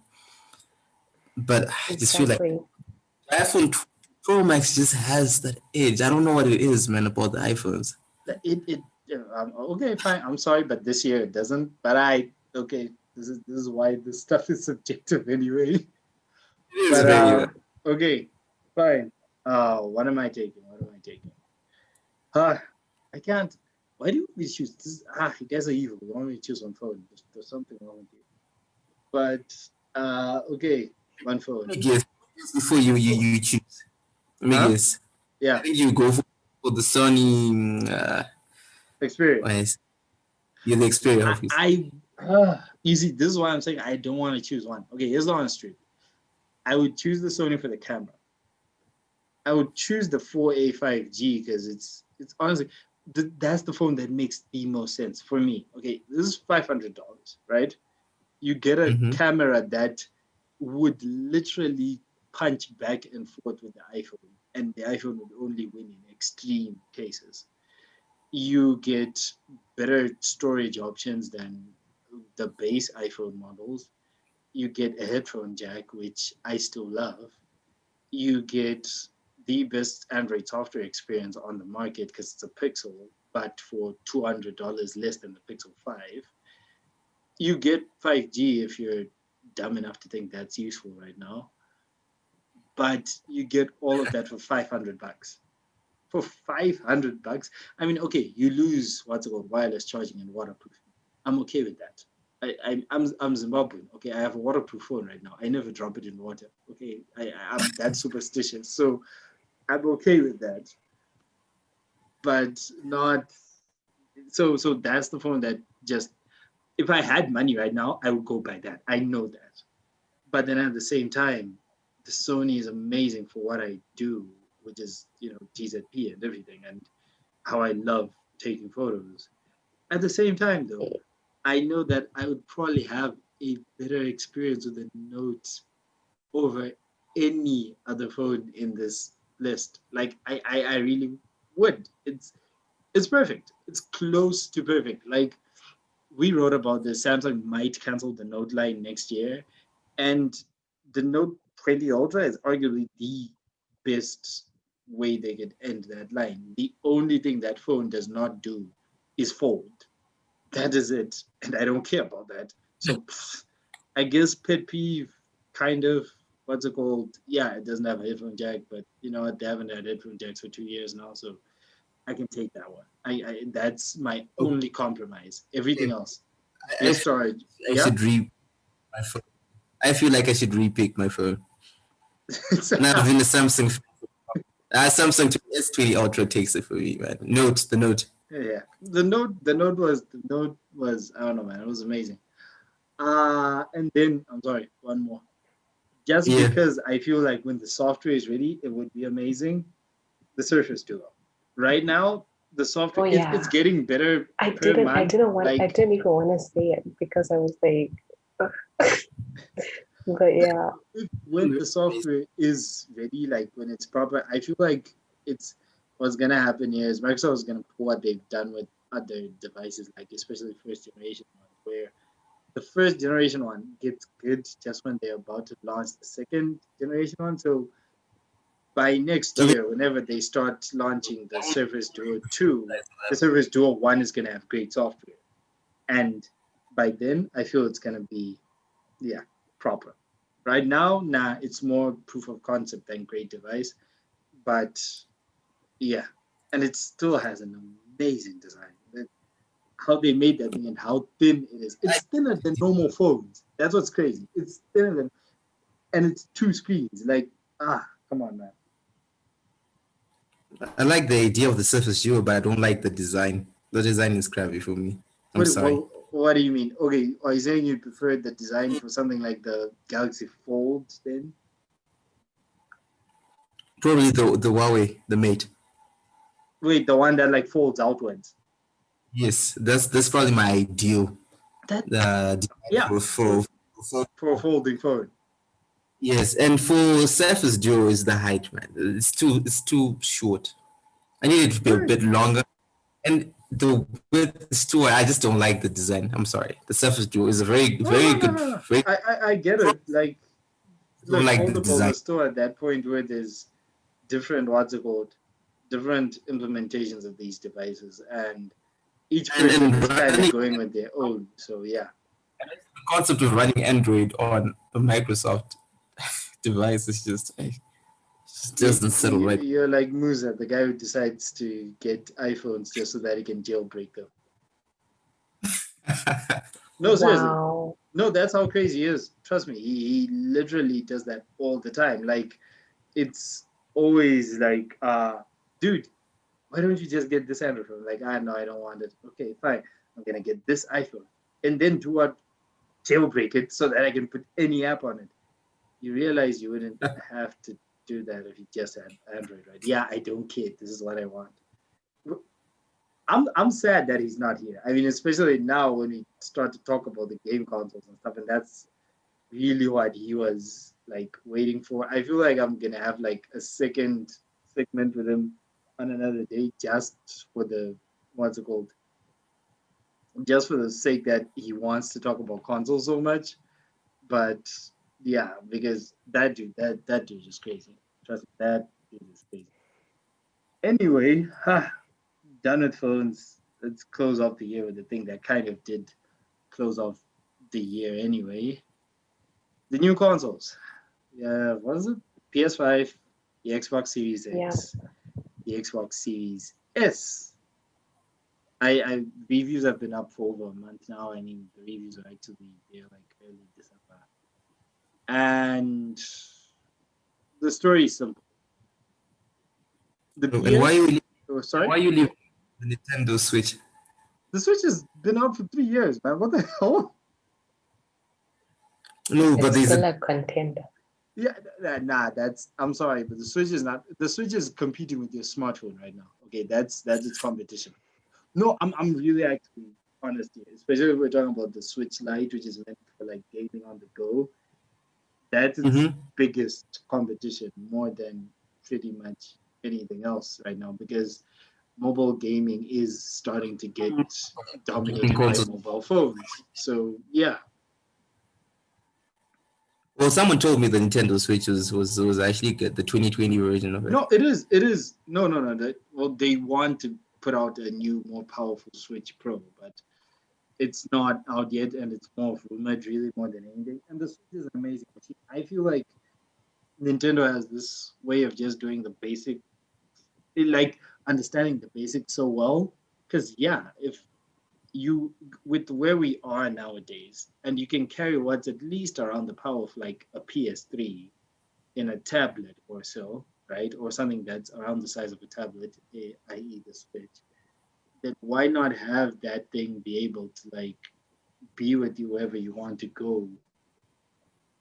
But then when you get home, you can plug it into your monitor or your TV or whatever and turn it into a proper home gaming console. I feel like, yeah, why not have that? Because that is cool. So we should have access to that. And that's what Nintendo did with the Switch.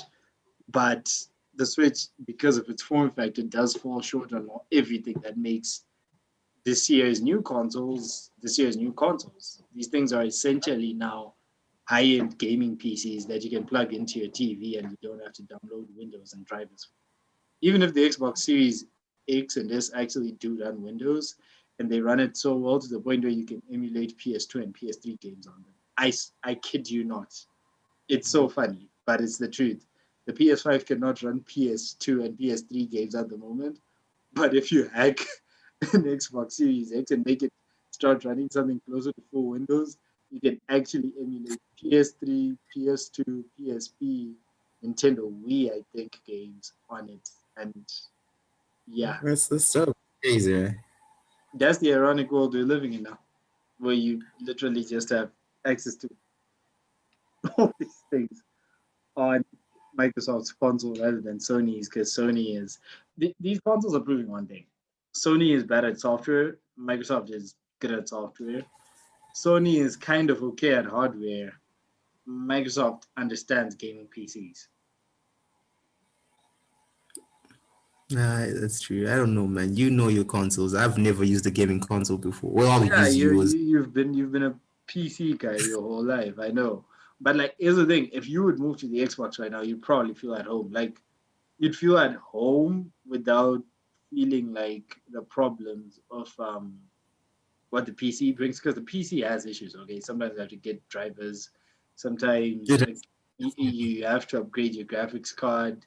Sometimes etc. etc. etc. etc. and all these other things, and that's just how it is. But with the Xbox, you don't have to deal with anything and or any of that. And just because you don't have to deal with any of that, chances are that's what will make you love the Xbox. Man, tell me about the PlayStation. Man. I can't wait to hear about that one. Look, okay, yeah. So let's jump into this.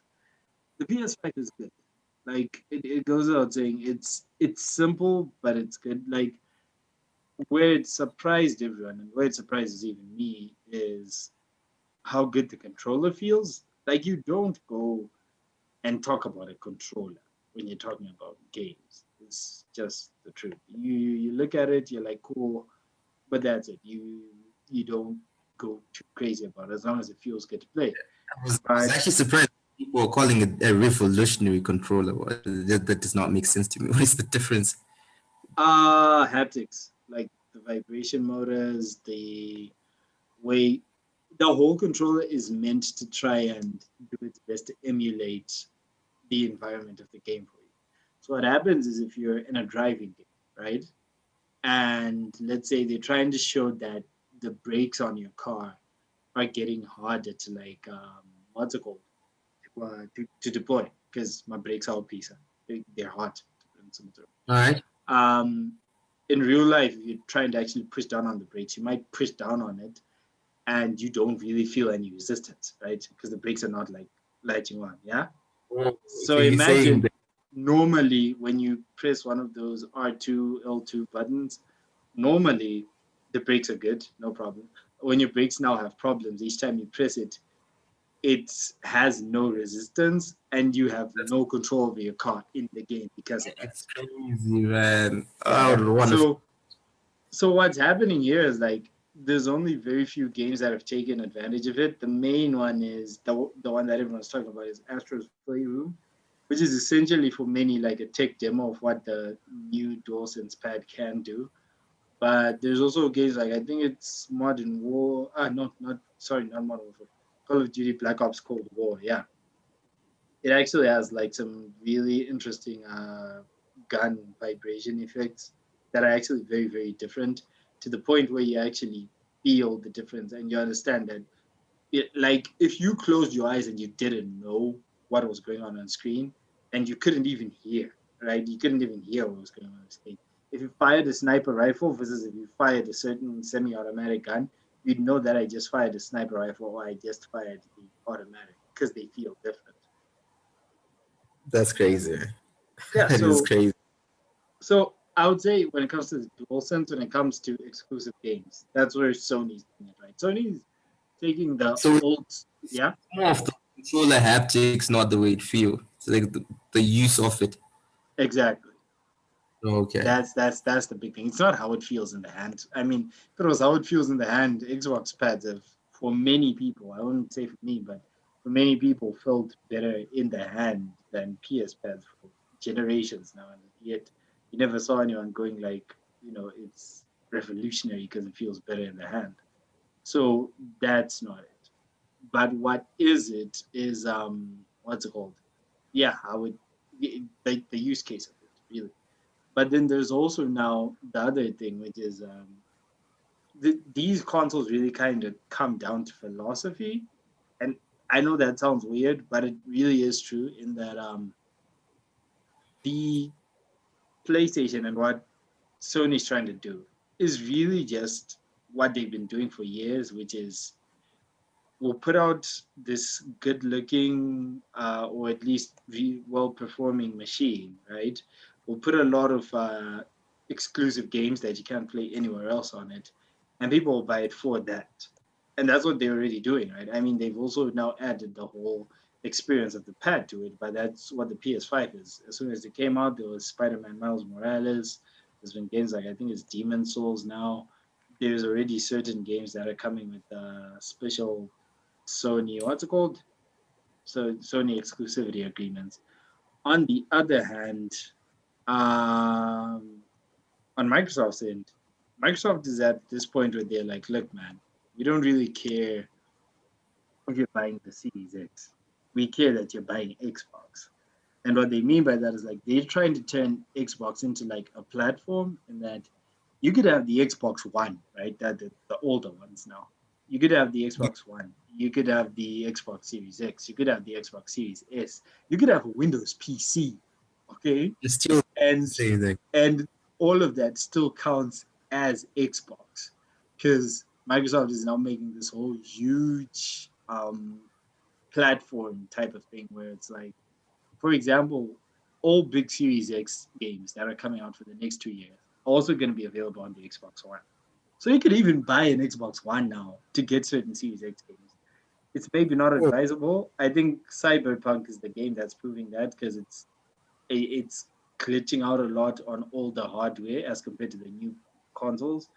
But yeah, if you're playing on PC, in which you can play with that whole games with Xbox thing, your saves can transfer from your console to your PC, and you can buy a game on PC, and and if it allows it, it might be there on your Xbox. You can buy a game on your Xbox One right now, and that game is going to be there on your Series X for free.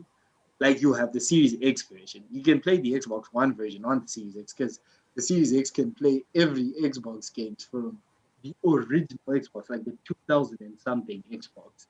The It's 360, compatible with to that the with that. Series, I mean to the One X, to the Series X. So it's now at this point where like for the platform, Xbox is kind of doing a much better job. I mean, come on, I just talked about this. The PS5 can't play PS4 games, but it can't play PS3 games, and I find that stupid. Like how? The PS3 is like a fraction. It's like 0.5% as powerful as the PS5. Literally, do the math. Okay, we're talking about something with 512 megabytes of RAM versus a 16 gigabyte of RAM machine. How is the 16 gigabyte of RAM machine not able to run games that were meant to run on 512 megs? There's Android phones that are not even that weak anymore. Like how?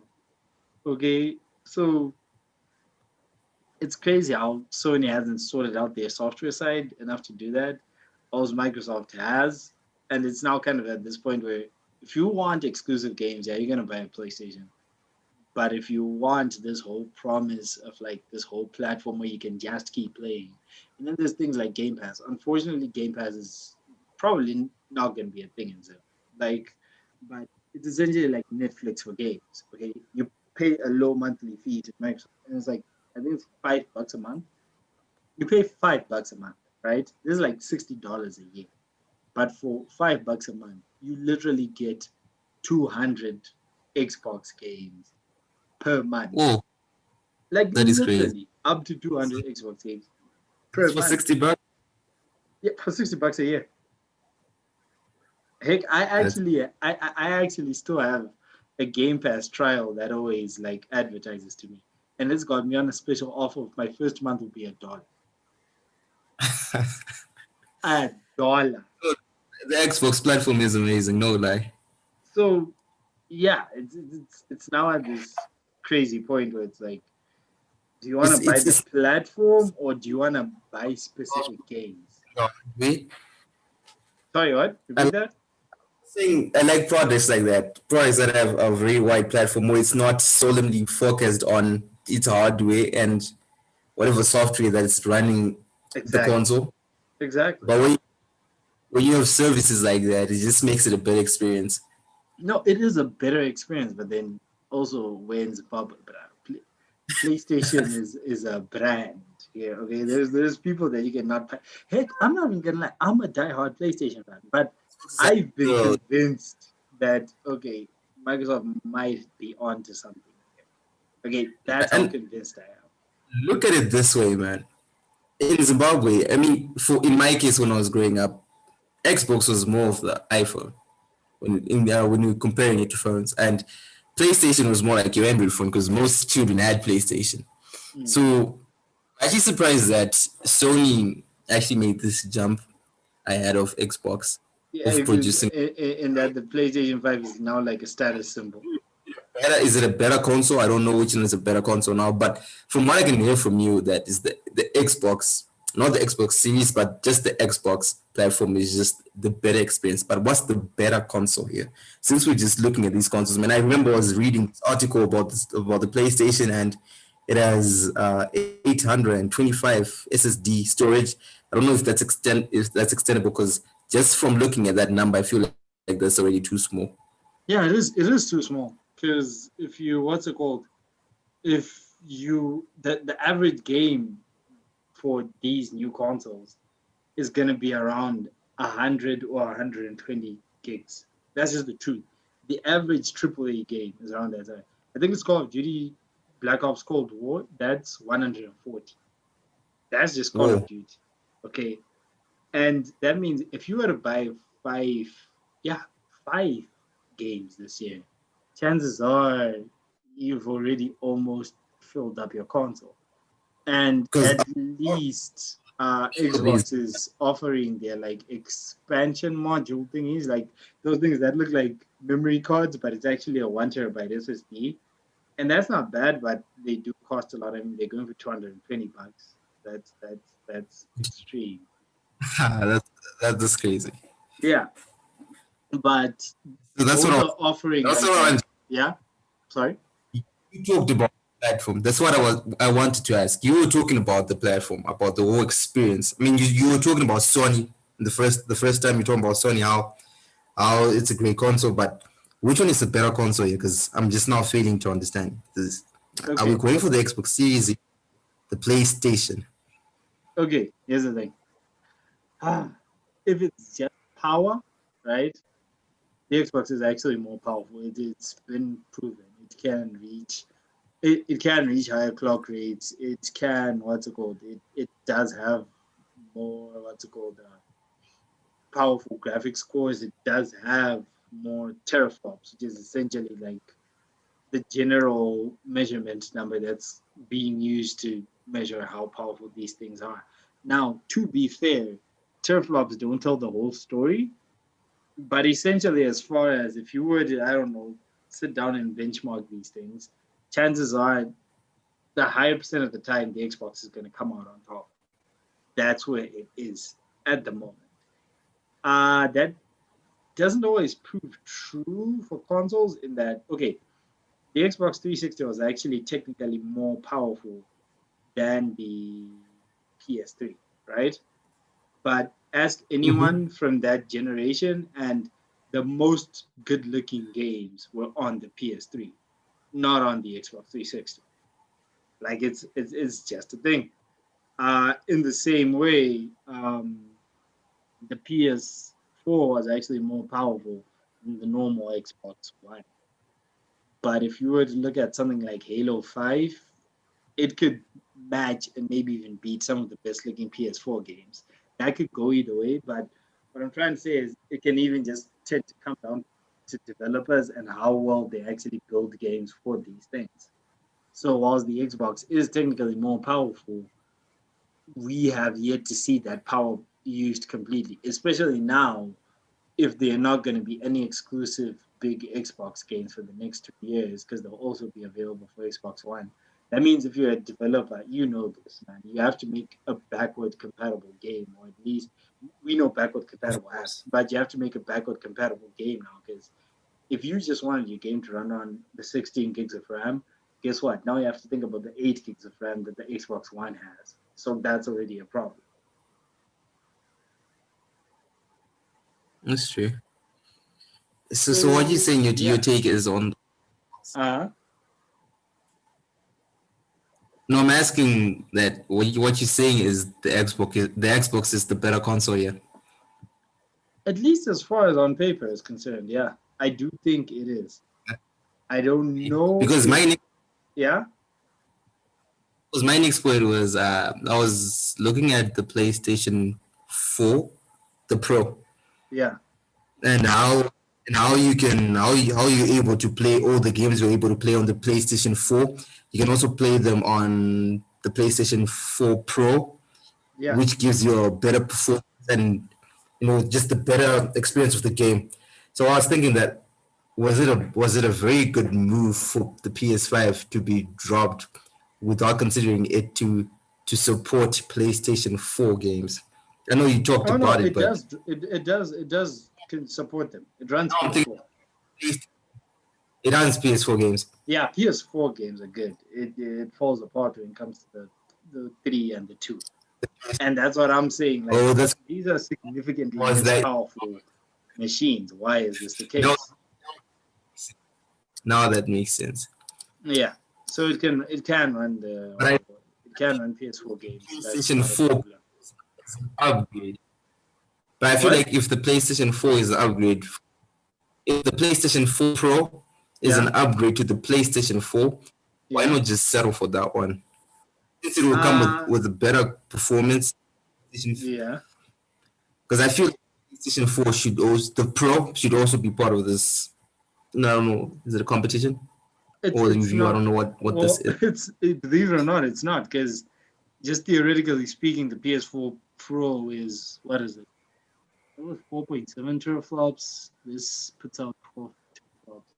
The PS5 is 3 times as powerful as the PS4 Pro. It's 3 times as powerful. Because right now, you're more of a gamer right now. I'm sure what you want from a game is probably the 4K experience. and I'm sure that also comes with the PlayStation 4 Pro as well. So I'm Actually, really no. I mean, games like Cyberpunk have proven that, look, man, there are reasons why you should just get the 5.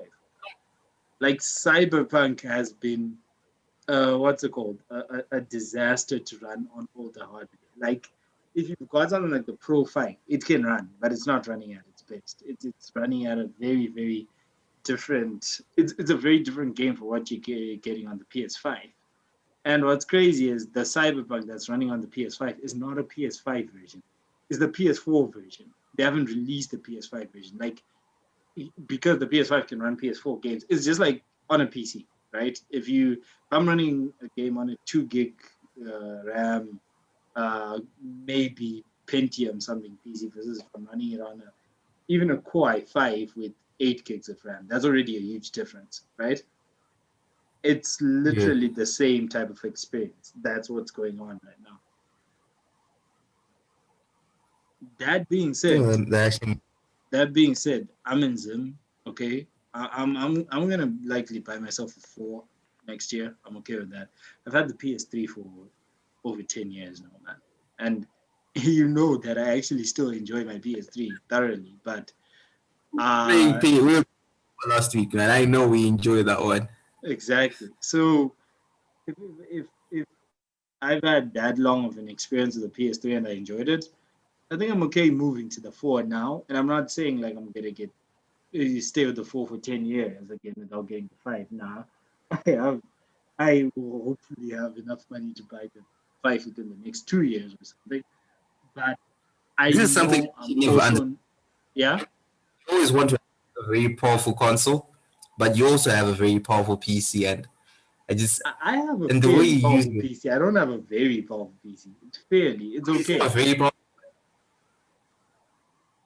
but Huh? still you can still play good games. So Like, what's the point of getting a console in your case? no, because the console experience is just it's the console experience, and it's fun in itself. I don't know.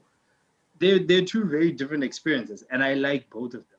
I feel like I'm okay with playing what's it called.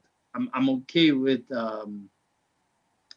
playing on PC just because I have my PC everywhere, so I can't have a PC without any games. I will play something at some point.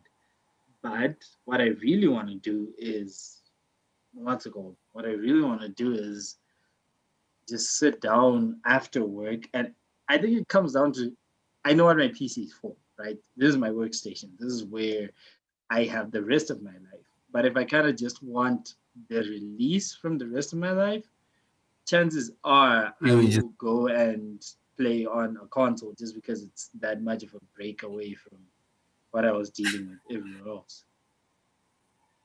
all right, now I understand, man. And whilst we're still on revealing these gaming consoles, man, there are Uh-huh. people like me just Uh-huh. want one thing fits all. Uh-huh. You're a Mm, console person. You're able to but it doesn't fit all. Like I need a laptop. I need my laptop to be my gaming PC. I need my laptop to be my work PC as well. So you're gonna need a That's why I really actually powerful. You're gonna need a very yes. That's powerful PC. when you have you ever looked into any PCs that might be contending with those with those consoles we were talking about?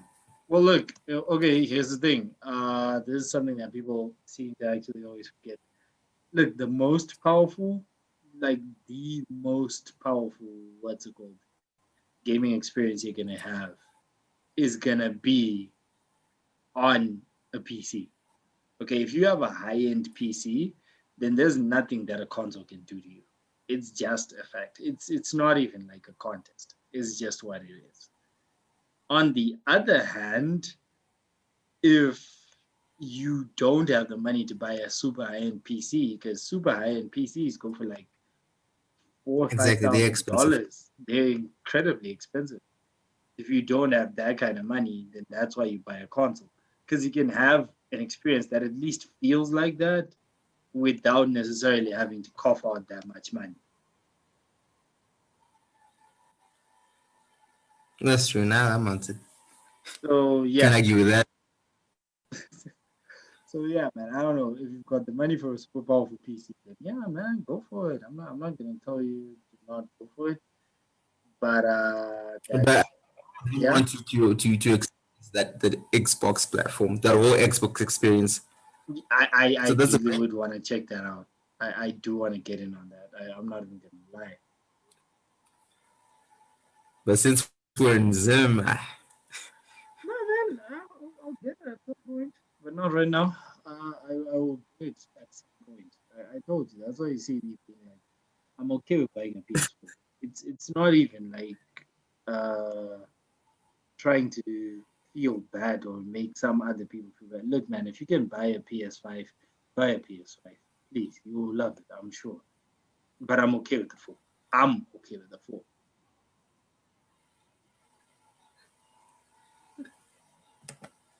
no man, So I still think you gaming still think console what? experiences.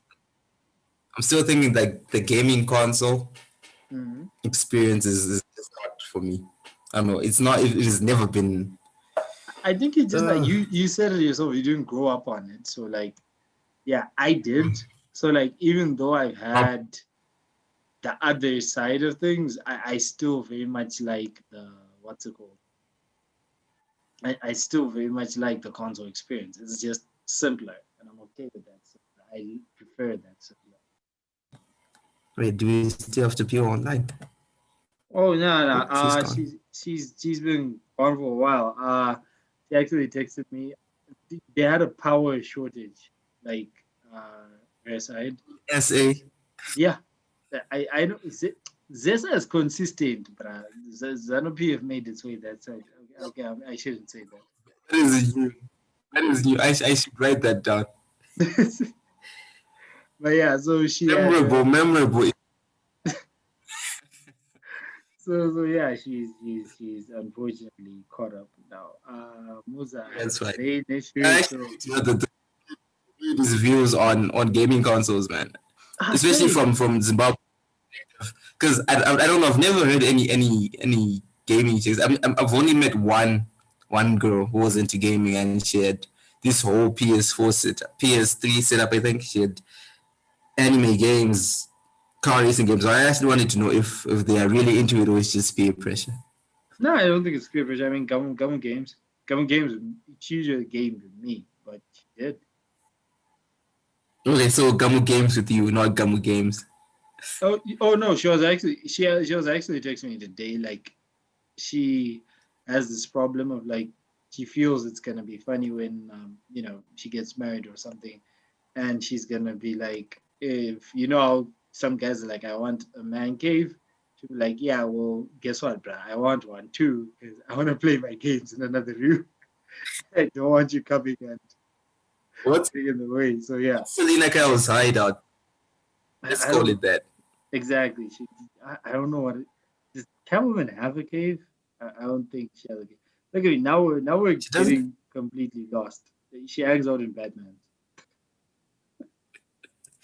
All right, that's fine. We can leave that for now. Yeah, we'll leave it for now. So regardless, well, I think we've gone way over. I think this is a good place to like close this up and continue onwards. It's a good way to end. I mean, we've done like what 9 episodes. Wanted to do a lot more, but Zimbabwe got in the way, the world got in the way. But it's been good. I mean, this is the first year of the Zimbabwean Perspective Cast, and next year is going to be a lot better. The cool thing is, next year I've actually already got some guests. I've got like 3 guests. So for That's everybody who's listening, it's going to be some really interesting people. There's one who specializes in e-learning. There's one person who is a programmer, just trying to talk about the life of being a tech worker in Zimbabwe. There, especially if you're doing remote work, there is another person who wants to specifically talk about women's positions in the tech industry and here in Zimbabwe, where cultures are a bit more traditional and patriarchal. So there's a lot, okay, and this is without obviously considering our own episodes where you just come here and act like idiots and talk about tech for an hour or so. But yeah, so thanks for everybody who's tuning into today's episode. Thanks for everybody who's tuned into previous episodes. It's been great the time that you've spent with us. Trust me, it has not gone unnoticed. And we will definitely continue to. We'll definitely start by putting out more constant episodes next year, and we'll do a better job of it. And please don't be scared to reach out. Reach out on Twitter. Reach out on Facebook. Reach out on all the Zimbabwean Perspective social media platforms. Check out the Zimbabwean Perspective. And in fact, Tinashe, leave your handle here, man. Where can people find you on the socials? Sure thing. It's Lord Alpha on across all social media platforms. That's LORDALPHA Okay, across all social media platforms. we won't ask what that means. I'll just I'll leave it as a mystery. Okay, the audience can ask you in your DMs or something. As for me, just follow at Perspective Zim on Twitter and at Perspective at Perspective _ Zim on Instagram. Just search the Zimbabwean Perspective on Facebook, and I'm sure you'll find us.